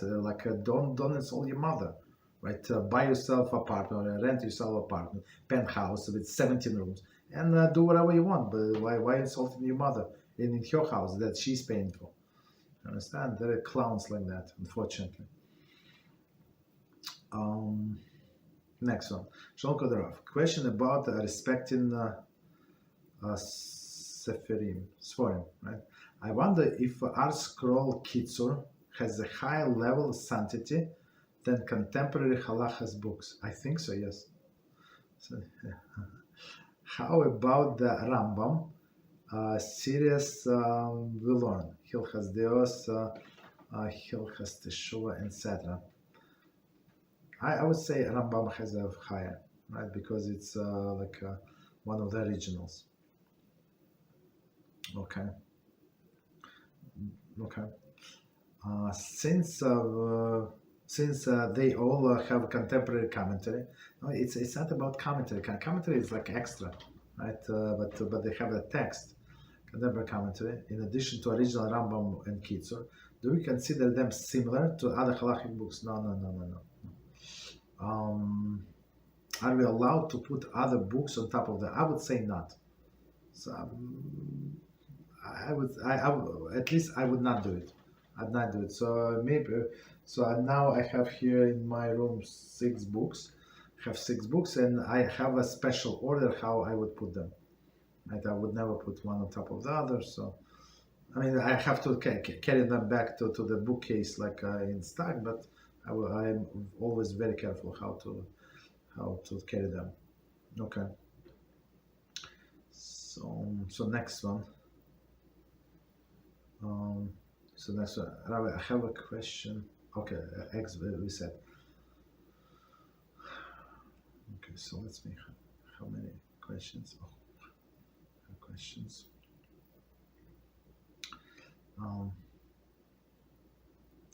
Just 1 second. Apologize, I missed it.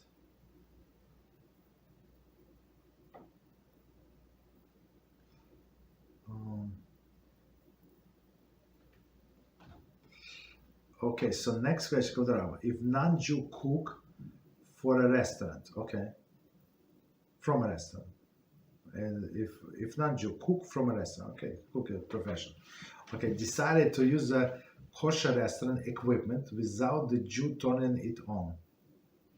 So it's not about equipment. So we like we said, we care about like the cooking process, okay, and the non-Jew turns on the equipment and cooks themselves ingredients from the restaurant. Is it a problem? I mean, if he wants, he makes himself an omelet or something from the company, from a restaurant, like food, like from supplies or whatever he had it. So I maybe it's a problem of stealing if he's not allowed to do that. So, but otherwise, like he himself is allowed to eat his food, so he's not allowed to cook for us this food. Yeah. Okay. So it's some people assume that just because they work in a restaurant in I don't know, like delivery, that they can eat whatever they want. It's not true. It's not true. So right. So that is like most likely the owner would allow all of the waiters, all of the cooks to eat there, like. To eat a meal, but don't overdo it. So because it's not proper, they pay you salary. So just because food costs money, food like costs a lot of money. If they want to throw out the food and you want to take it home and you ask the boss and boss say yeah take it, there is no problem. But otherwise, just take it without permission. It's stealing. Right? So like in that example, he decided to make himself omelet with 7 eggs or something. Next one, Shalom Kadaraf, question about indulge in physicality for both men and women. Okay, what is the healthy amount of attention one should pay on one's appearance? Is looking at one's own body in the mirror considered an indulge in physicality? Should women be concerned about guarding their eyes from looking at her body in a shower? Okay, so let's start from the beginning because it's very, very important questions. And so again, a question about indulging physical both for men and women. What a healthy amount of attention one should pay to appearance. So of course, for women is it's normal is much more than for a man. So like let's start from men because it's easier. It's easier simple. So men has to take care of themselves, but the groom normal to look presentable, but not like sometimes you see like some people they look like they just came out of a barbershop every time.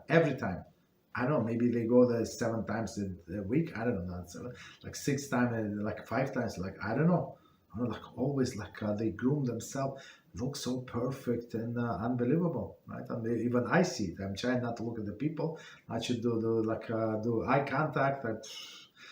Especially there are many people not so righteous. Like I mind my own business to keep low profile, the lowest of the lowest.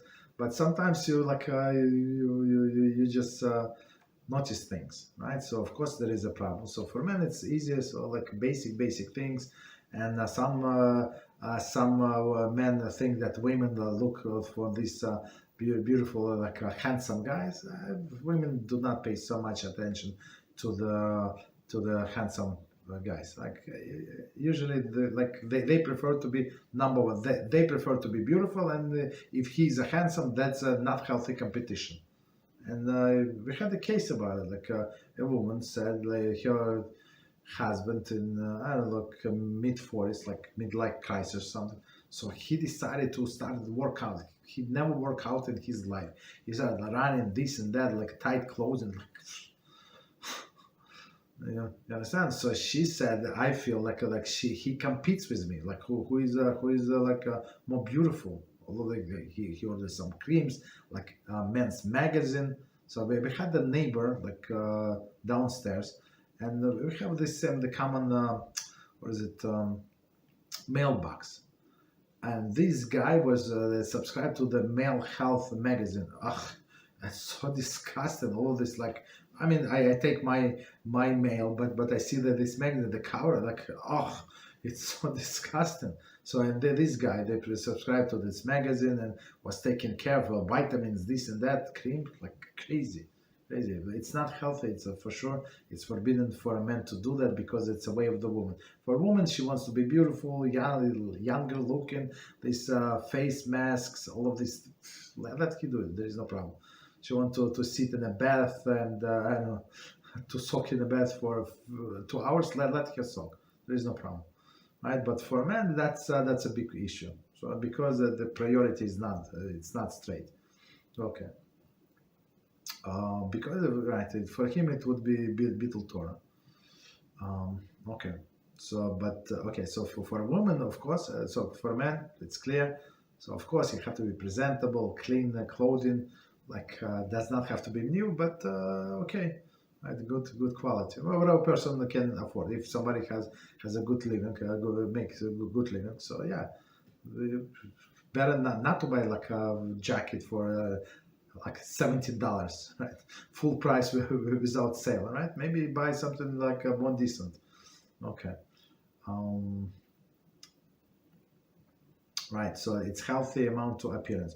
So for a woman, we said, so whatever she needs, she feels necessary, but of course, don't be self-conscious that everybody is looking at you. But with women, they always look at other women, so maybe don't go to that other women. So you don't have to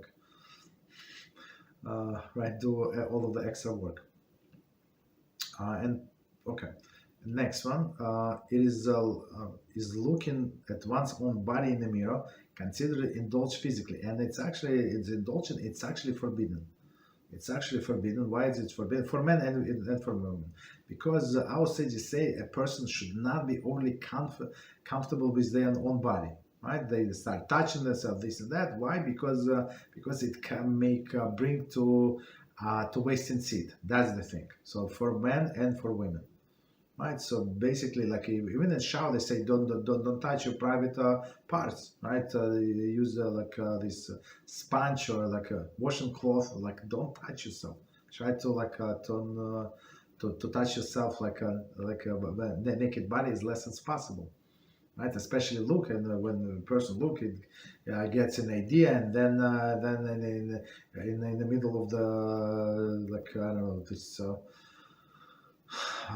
Sleep that they wasted but the guy would say I did not look at some magazine on the internet and yeah, you didn't look at there, but you look at yourself in the mirror, and that's what was the result. So I would say, you say absolutely not, right? Of course, if you have something you have to take care of on your body, some I don't know, whatever is it.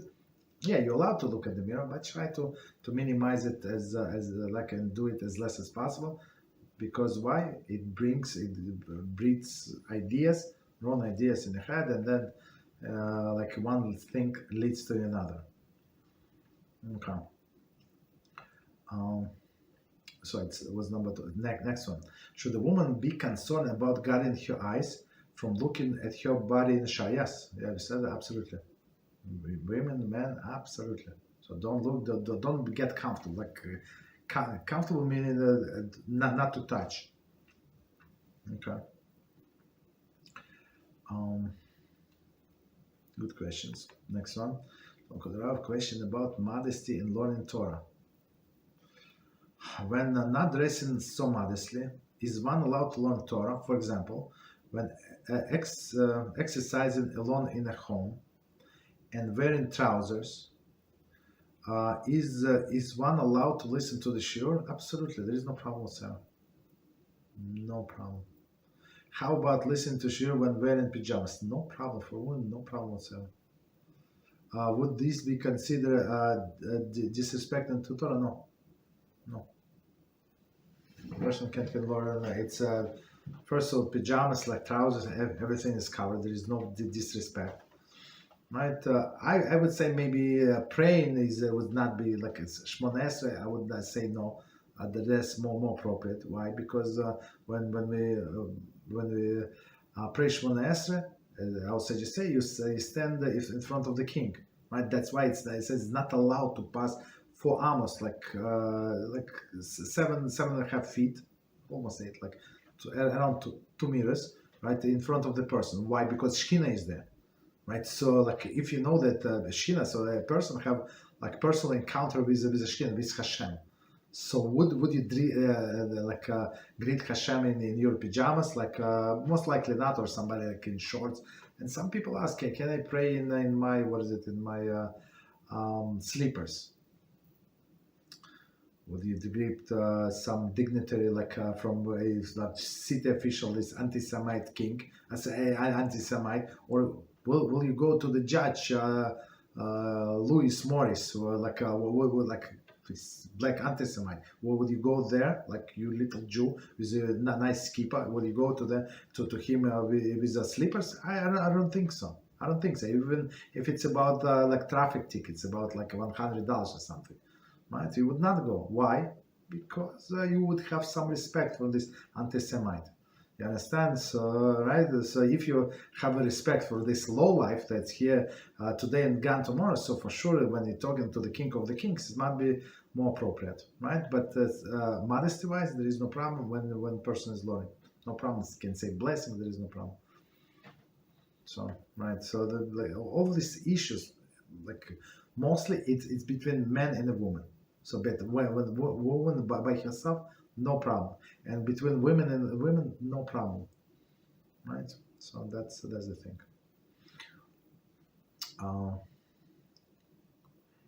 Right. So the bottom line, no, it's not disrespect of the Torah because everything was covered. Okay. So next one, question about kashrut. If one did not check the vegetables or fruits for bugs and put them into the blender to make puree, assuming that there were bugs originally, and puree was Bishul through 1 to 60. Okay. I wonder, since the blade of the blender is technically a knife. There is chopped non-kosher food. There is a bug. Do we need to perform neitza to the blade? So let's explain this question. It's a very interesting question. So there is some fruits that we're supposed to check, and guess what? We bought just recently raspberry, so it's season for raspberry, right? And so the way I eat the raspberry, even my wife washes very well. So I would eat I open every raspberry and look inside and outside. And in the past 2 weeks, I found two bugs.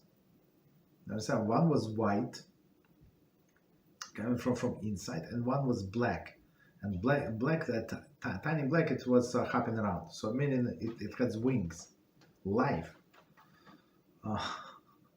Right, so it's like but before that, did we see bugs? Maybe, I mean, last year I don't think I remember that we saw bugs.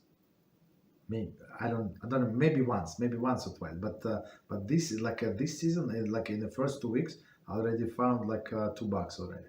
So we like okay, just from personal experience, right? So but for example, in strawberries, I never saw bugs, never ever. So but some people, what they do, just to be on the safe side, they cut off the green part completely, like with extra strawberry throughout, there is no problem whatsoever. And the problem is when you want to eat strawberry as it is, like you just wash it, and with the green you want to like hold these leaves, so that could be a problem, and these bugs can crawl from inside.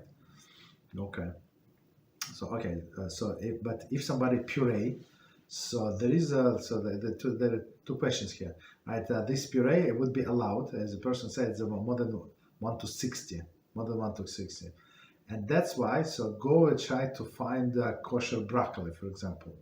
So broccoli is nice. I mean, in some stores by me they sell, but this broccoli is like by the way of gold almost. It's very expensive, right? Because of course people check. I mean, it's only in kosher store, right? Because it was checked. Can you find box in the checked price? 100%. I mean, not 100%, but it's possible. That's what I mean. I apologize. I don't want to like say bad things about the company. Like still possible, but like in industry wide, so they like they would certify if it's only puree, right? Puree, like some of the ingredient, this cauliflower, same with cauliflower, exactly the same thing. Right, cauliflower or broccoli, right? Because there is we scare of infestation, right? But the puree, no problem. So of course they wash, like do whatever, but after the fact there is no problem. Of course we don't expect it to be there. They're dead. So why leniency? Okay, let's remember why leniency. Leniency is because it is dead. Okay, so one leniency, it's still forbidden. Second, it is still forbidden if it's whole. Whole is a big issue, right? Now when you put it through the blender, it's cut in pieces, so it's not considered to be as significant. And plus it's part, and plus it's more than 1 to 60, 1 to 1,000, I guess. Like even I don't think there are many bugs. So so after the fact, it is allowed. And with the knife, this non-kosher taste goes into the blade, so that the person say if you have to like stick it into the ground 10 times, right? The blade. That's the question. So from the blender. So it's a knife. It's not like a knife. It is a knife, 100%. And did it cut these bugs? Possible. I mean, first of all, we do not know, right? We do not know the bugs, but it's possible. So first answer, puree is allowed. There is no problem.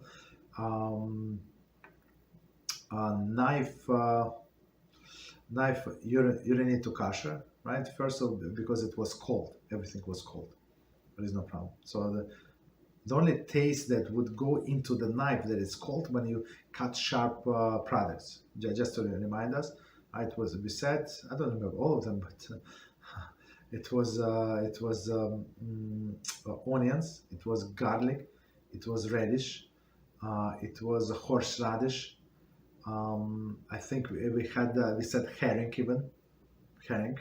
I don't remember if we said pickle, some at least five we named. Okay, so that's the thing. Okay, so those, if you cut them raw, so the knife would absorb the case. But here with this box, there is no problem. No need to kosher. Okay. Okay, next one. When staying at non-kosher Airbnb hotel for a few days, okay, and there is a kitchen to cook in. Assuming we bring our own utensils and pots, is there a way to use the equipment like a stove, oven, microwave, sink? Okay, so that's actually a very, very practical question. Very practical. So we used to travel a lot. Baruch HaShem. That's why, as I said, we used to travel a lot. That's why I know I can say, like, from my experience, that's all futility. Right? It's all waste of time, waste of life, these travels. Okay. But sometimes wife likes it, so you have to do it for her and stuff like that. But okay, so the best way from all these travels coming home. So Baruch HaShem, I didn't lose my passport. I was not arrested. We returned this rental car without accidents, this and that. That was the best part. Like, just get me home. Okay. So yeah, so you get into this hotel. Everything is not kosher, right? And sometimes, like when we would go to Israel, like even several times a year, we would go, you know. So we would stay in apartments. Apartments cheaper, so like you would book on internet apartment. Like, first of all, it's cheaper. Second of all, you have the much bigger room than in a hotel. Of course, they don't change you like bed sheets, but if you stay there for 3 days, for like, who cares about in a house? We don't change like every day bed sheets. I mean, I'm fine. It's not like we're dirty, like sweated, like that we need to change the bed sheets or like towels. We don't change towels every 3 days in our house. I mean, they clean. Why would I need to change? So basically, you save a lot of money, have a much bigger space. For sure, you have more privacy because it's like in a building or something. Not too many people are walking there, so it's good, right? Closer to attractions, that's even better, right? But the kitchen, of course, we assume that all of this kitchen not kosher, and even though like they have all of the equipments, all of the plates and forks and can openers, these like all of these beautiful things. So we will use only a kettle, right, electric one, to boil water, right, and we would use microwave, so we would wash microwave, very good, and then use double cover, whatever you need to warm, double cover.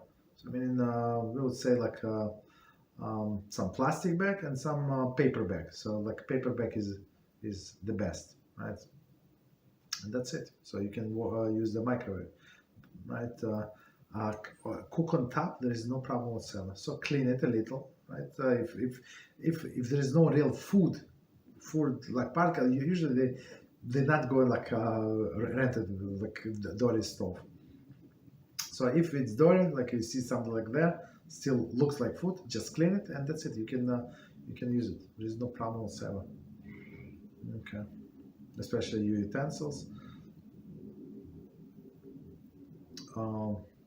Sink, there is no problem, but I would say don't put anything into the sink. Okay, so keep it on the counter. So that's what could be a problem. Put it on the bottom of the sink, and that's it. So you can use these kitchens. Right, a refrigerator, no problem there because everything is cold.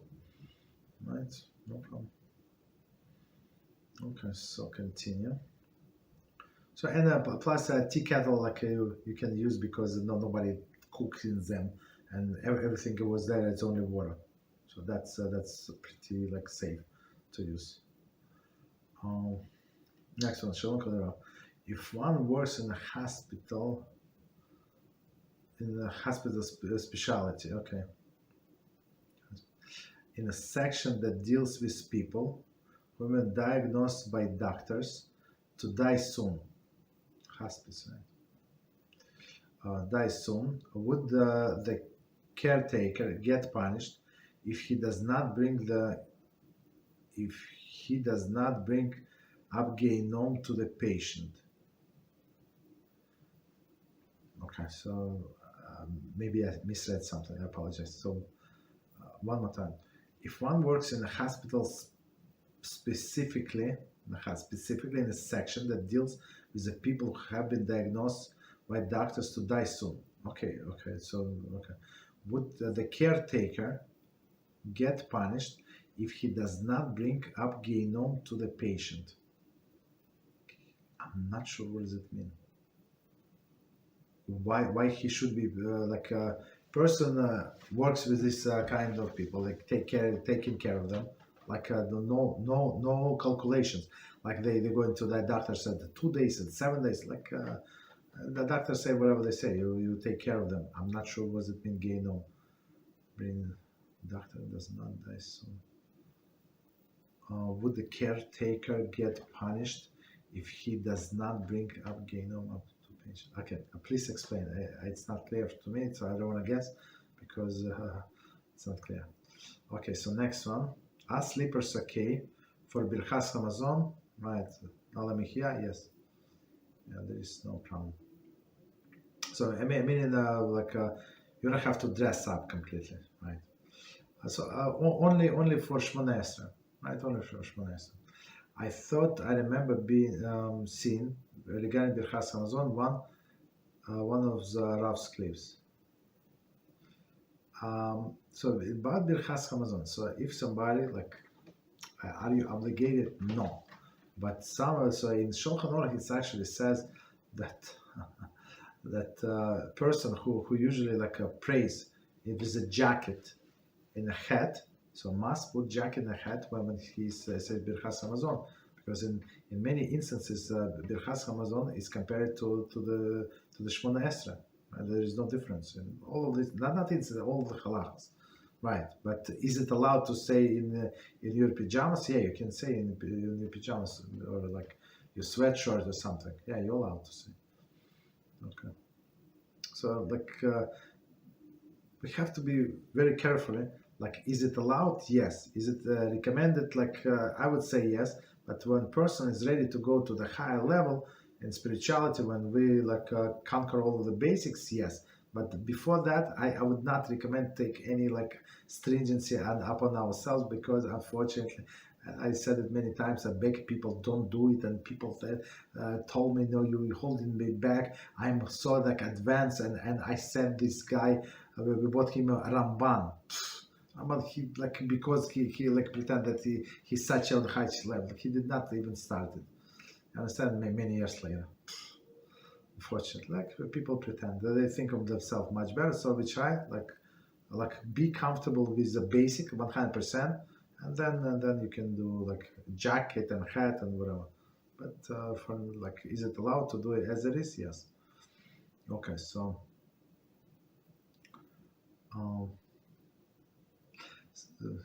Okay, so next question. Thank you, Kudra. So it's about it's about this box from the vegetables. So it's very very practical question. If one of the ingredients is a lemon, yes, you see, I forgot lemon is also in the list of the sharp foods. Yes, lemon. Additional to back check, need fruit. Okay. Do we need to kosher the blades? So, if it's a lemon, meaning that not lemon juice, right? But actually lemon that was crushed. That's the way I understand. So, if a lemon was crushed with this knife, yeah, it would be a problem. Right, it would be a problem because it would absorb, most likely would absorb this taste from the bark, but only if we know. So since we don't know if there were bugs, so is it absolutely obligated to kosher the blade? No, I would say no.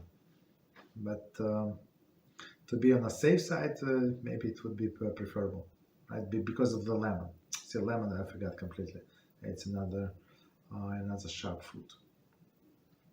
So continue. So about this hospital, okay, the continuation. I was wondering if a caretaker might have to explain about the life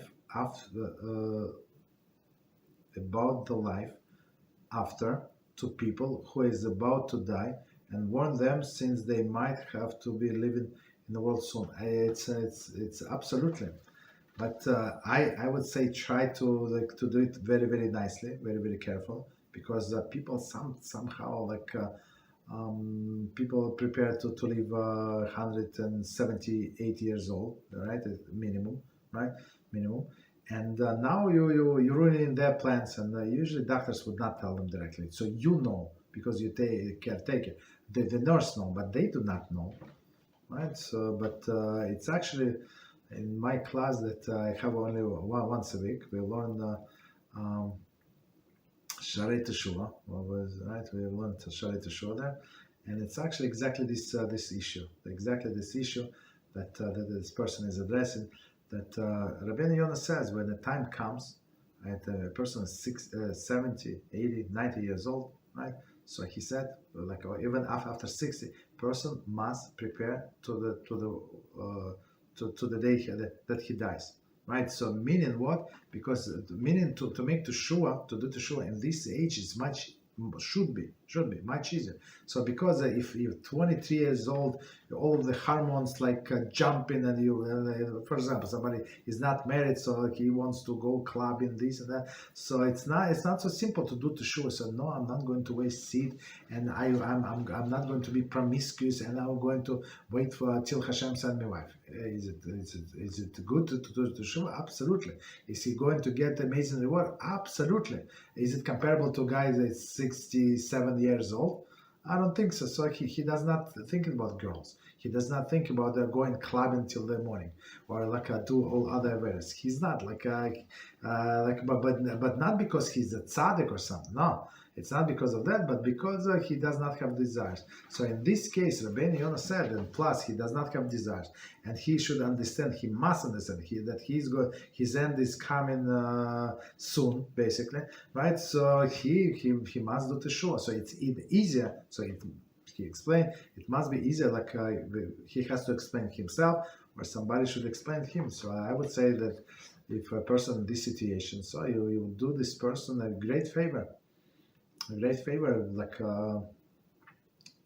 this dying person would do teshuvah, even if it's not teshuvah from love, even if it's not the highest level, because he understood that the HaShem is running the world, but he's 23 years old, 25 years old. Not because of that, but because he's dying, still HaShem accepts this teshuvah. HaShem accepts, and he might be considered Baal teshuvah. And it's not because, and he does not sin, not because he is such a high spiritual level again, but because he's confined to bed. You understand? So we try to do that. It would be the biggest chesed for a person, because in this case you don't expect anything back. You understand? But on one hand we don't, but on the other hand, if a person is going to do teshuvah, you can ask him, when he goes to Shemaim, and hopefully he's going to get a better or a good or better judgment because of you. You can ask this person to be your advocate and then Shemaim, right? That's why we ask all of the relatives, past relatives, right? If they were not Rishaim, right? So you ask them to pray for us, right? That ones, because they feel attachment. So other people right? So if you want to create attachment, so if you do something for a person, so he owes you, she owes you, right? In some sense, or you connected them by the blood, your grandmother passed away, for example, great grandmother, whatever, right? Or big rabbi. So how do you connect to big rabbi? Very simple. Do you have to go to his graves? Absolutely not. So you open his book and you learning, and then you ask, Rabbi, I learn the Kitzur Shulchan Aruch. I go third time, and I'm trying to break head, and I'm trying to explain other people, and please help me, and he helped me. He answered the Kitzur Shulchan Aruch, answered me personally, indirectly. I don't know, I got idea. I had the question, why? I'm not sure if I'm going to make a clip out of it, but maybe. And suddenly, I prayed, I said, please, I don't know why. And he said, I had this idea. Nobody said anything to me. I don't know how it occurred, but I had a clear idea why don't you read this Halachah? Of course, I read this Halachah. It's not like I'm stupid, like not even once. So as we see, we go like over the material twice. So and it was like just recently. So I went to Halachah, I all like fainted. The answer was there, and plus in the commentary, like clear answer to my dilemma, right? So like I experienced like firsthand this. I'm not the prophet, nothing special. So meaning that that's how sages say. You learn the Torah of the tzaddik, and you like, and he's very grateful to you, right? Because he enjoys, like what else he can enjoy, right? It's, from this world, of course, he's getting a reward more and more for every word that you're learning. And you ask him for a system, right? It happened to me. It was last month actually. I was shocked when I realized that answer was there on the page. I went over the material twice. I did not see the answer. Okay. Right. So that's about praying for like helping other people, and if they owe you, right, or they feel like they obligated to, or some like there's some connection, so you can ask them the favor. And if you save the person from Gehinnom by telling them a few things that they would not go to Gehinnom, they did to show because of you. What could be better? It could be better. Next one. So a hypothetical question about pride. If a woman dresses up for her husband, okay, and she finds herself being a bit proud of her appearance, is it healthy? Absolutely healthy. Yes. The biggest problem that I'm dealing with, that women are self-conscious. It's like and this man, unfortunately, they've been like, I don't know, like he sometimes, like many times, he thinks that she wants of the guys, and he can make up with jokes like this clown from my office, like put everybody down to try to make him on top. Yeah, that's the biggest issue. But if she feels a bit proud of her appearance, that's absolutely good, healthy. Remember, that's gift from HaShem. It comes, it goes, like after some time, and that's it. So continue. What is fine line between being satisfied with one's appearance versus being proud of it? Since I'm proud of it. I mean, to be proud of it, so we have to remember it's a gift. It's like, did I deserve this gift? Yeah, a person say, yeah, I'm proud of my appearance because I exercise. You know how many people exercise? And sometimes, like, you see this person, like heavy person, and he's trying to run, and it's like he's 300 pounds, and it's very hard, and he's sweaty. Like I always want to say, look, listen, maybe you like do a little diet or something, like try to eat less, because especially in the heat, I used to meet this person like at least 3 times or so, 2 or 3 times, like heavy guy, like I don't know how old is he, like, and it's very hard, and he's trying to run. You understand? So just because somebody's exercising, that does not mean that he's going to look good, right? We can do many things, but only what HaShem blesses is going to work, right? And all right. So if you remember that all of the appearance is from HaShem, so it's a gift. Like what is to be proud of, right? It's not yours, right? It's His. So that's should put everything in perspective. So. Right.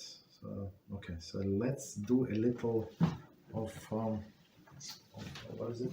Shiur.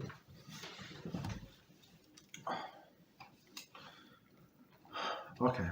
So and we on the topic. So we start a little new section. That is with exceptions. So exception number 4, factor number 4. Human psychology vis-a-vis the secluded person. Okay, so it says. So it's section D. Okay. A number of important halachic exemptions to the restriction of yichud are discussed in details further in this work. These exemptions refer to the exemptions of yichud, chapter 3. So it's next chapter. Okay, are based upon rules of human psychology and behavior. Okay. They fall under the category, under general yichud concepts, which all are referred to as a concept of conductiveness of the arise. So meaning conductiveness of the arise, like what is the probability that that arise are going to happen if these people from this category are going to be in seclusion. That's the thing. Okay. Since the element of the conductiveness to arise is a foundation of yichud, right? So okay. So what it means? So yichud was prohibited because it might lead to arise this forbidden act, right? So the more probable is forbidden act, the more forbidden is yichud, like the seclusion itself, right? That's I think it's logical. Since the elements of conductiveness of to arise is foundation to yichud, it follows that the absence must allow the seclusion to be permitted. Meaning, if there is no like attractiveness or conductiveness to arise, so meaning there is no problem with yichud. Okay, we'll see. This is the basic underlying concept behind all of the exemption from yichud, right? So meaning that most likely nothing is going to happen. Like the best example is a mother with a son. Okay. So continue. So like I don't know, without number. Circumstances in which rules or psychology can inhibit conductiveness to arise. Certain factors in a setting effect tendency in human behavior and can therefore inhibit or even neutralize the arise conductiveness from the setting. One more time. Certain factors in a setting affect tendencies in human behavior, okay, and can therefore inhibit or even neutralize the arise conductiveness from the settings. Okay, so let's see. I mean, when we go to examples, it's easy. So some circumstances would neutralize the probability of arise. Okay, so what is it? These neutralizing factors, neutralizing double quotes, are determined by the rules of human nature and psychology as defined by halakhic principles. Okay, so again, what is it? Human nature and psychology. These principles dictate that under certain conditions, a person would not act simply in yichud situation, would not act sinfully in yichud situation. Again, these principles dictate that under certain condition, persons would not act sinfully in yichud situation. These concepts form the basis for the primary exemption of yichud. So this concept, okay. So let's see. So we go into the list. Following is the list of the brief description of some of primary yichud exemptions. So I mean, psychologically, right? And through the settings that are the subject of this discussion. A more detailed discussion of this and other related exemption presented chapter 3 further. Meaning in the next chapter. So like the way I understand he's doing, so he's laying groundwork and then he comes back and adds it again, so on build up. So like we still, the way I see it, like even we cover so many pages, we still building we're making the building blocks like base. We still are working on a base. Okay, so we have a few more pages to go, and there is a second volume. Okay, so first one is shomer, guard. Okay, discussed in chapter 3. Okay, next was be'alach bir, husband in a city. So husband in a city. Okay, so guard. We made example, or we did example of a guard when there are two Torah observant people, like with a good moral in a good moral standing to Jews, right? And with one woman. So meaning what we said, one of them is going to be a guard for another, okay, during the day. During the night, we said 3 of them. Okay, so this is the concept of guard that we covered so far. I mean, in summary, husband in a city. So husband in a city, when we said there is a possibility that husband can come in anytime. So the woman would be careful, and when he knows where she's at that point. So she said, I go to the doctor, this and that, gynecologist. So meaning that he knows where this gynecologist is, so he can leave his work and go like directly to the office, for example. So that's a husband in the city, maybe meaning that he can come anytime. And number 3, wife with a husband.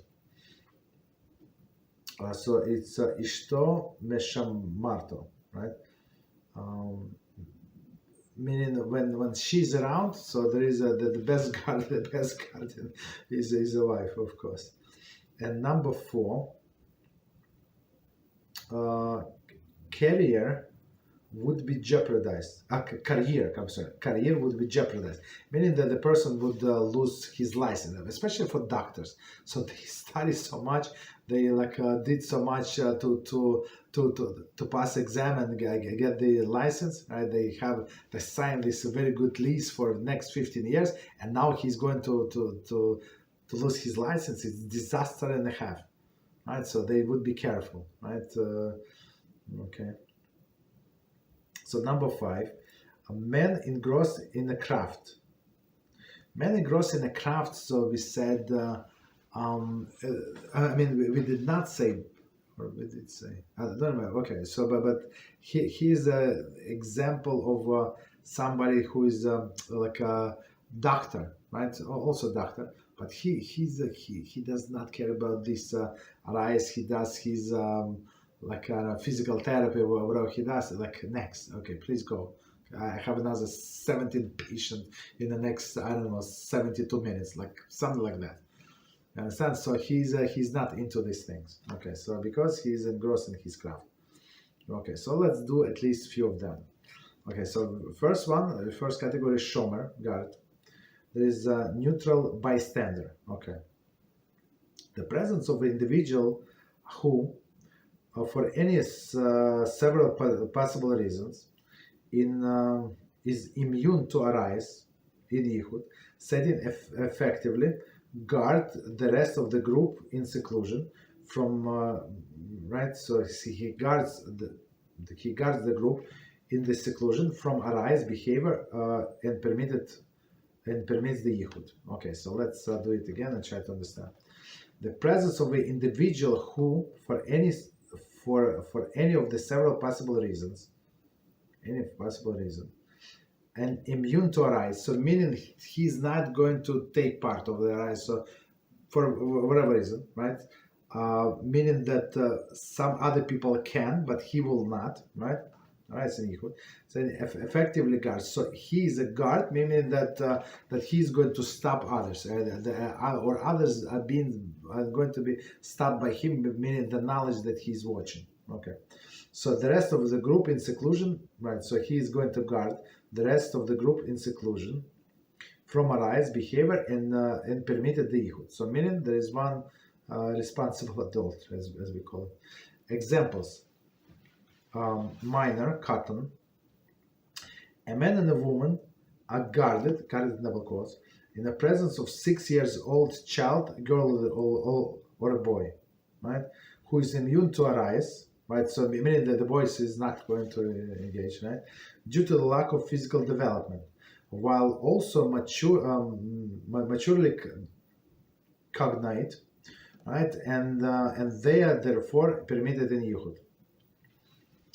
So I'm not sure if he sleeps at night. That's a problem, but technically, like straightforward example. So a woman and a man, of course, they're not related, right? So they're forbidden to each other. And there is a child, his child, her child, doesn't matter, 6 years old, boy or girl. So meaning that they a little more mature. They can tell the story. If they see something, they would tell the story, right? And I heard many years ago when child was blackmailing her mother, girl. right? I mean, 5 years old, 4 years old, like because she saw that my mother was cheating on her husband, and one time she demanded a gift. I mean, it worked. This little girl understand what happened, and mother was submitting like a gifts, and one time mother was not so like she was not so willing, and this girl said, "If you're not going to give me a gift, look, I'm going to tell my father was there. What you did with this guy." Right. Next one, the woman's son. A woman is guarded from her eyes in the presence of your son. Okay, right? Of your adult son, right? Who is immune to her eyes in this setting, meaning there's a man, I don't know, maybe his uncle, right?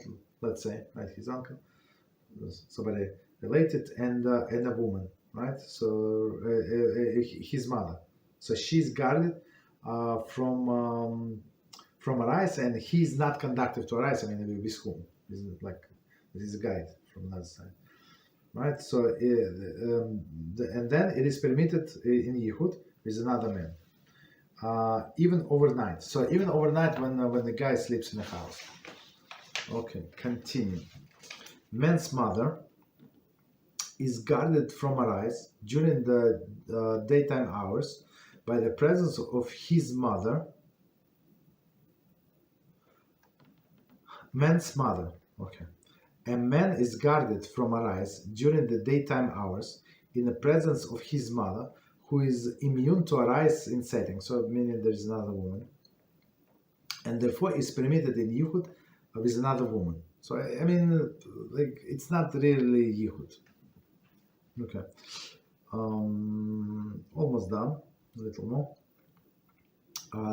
This set of circumstances is known as exemption of shomer, right? Literally guard. So we're talking about the first category, and is based on the premise that if any one member of the group will not participate in a riot's transgression, none of the other would allow themselves to stoop in a shameful act. Meaning, okay, so meaning if both of them would participate, as we said, one man and two women, absolutely forbidden, right? But here, let's read again, and we're going to explain. This set of circumstances is known as the exemption of shomer, meaning the shomer that the shomer is not interested in arise, right? And by his or her presence, they're going to stop the other side. And it's based on the premise that if any of the members of the group will not participate in a riot transgression, none of the others would allow themselves to stoop into the shameful act. So they would embarrass the shomer. Okay, continue. Almost done. As explained, it is rule of the human nature that the presence of disinterested or neutral party inhibits the conductedness to arise. Very interesting. Of the entire group. Is that the yichud seclusion just one second. Arise entire group. There is a yichud seclusion because he or she, there's a neutral individual, is viewed by all present as a de facto guard, meaning that they're not going to involve with us with their eyes, even we decided to, but they're guard. Okay, shomer over the rest of the group. Okay, so it's very interesting. So I mean, the way he explains it's very clear, and I like the examples as well. Also very clear. Okay, so let's see if any questions, and we stop.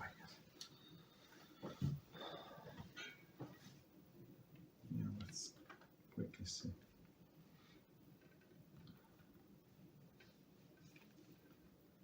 Okay, so one more question. Question about Yehud. I wonder if the exception of shomer,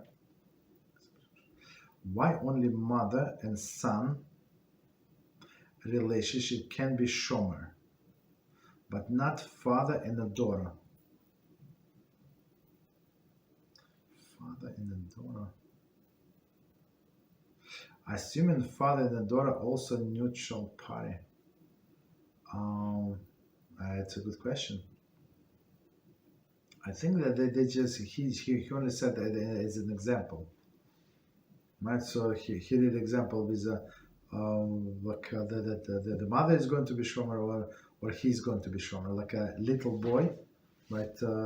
Little boy, a girl or a boy 6 years old and plus, or with adults. I mean, yeah, I think that those were only examples, but those are not these examples of shomers. Yeah. Okay. No problem. So let's, I guess, stop here. I have more material, but let's leave it for another time. Beezrat HaShem. So I actually found something like sometimes I mean the source, right? So like some things that we discussed before, but I found the source today of something, and maybe we're going to discuss in one of the class. Beezrat HaShem, Lerner. Okay, so thank you very much. So let's stop here. So I wish everybody good Shabbos, and thank you for learning. I think we covered a lot, answered many questions, Baruch Hashem, and covered a lot of material. So we continue going strong, and plus these books, like it's like there is no time, but when there is a way, when we will, like you can squeeze a little in 5 minutes, 15 minutes, 20 minutes. Like that. We never did 20 minutes, but 10 to 15 minutes, and we like on page 75. Guess what? Okay, so thank you very much. Good night, and until Monday. So we most likely we're going to start a little later, but let you know. Right, good night and good Shabbos.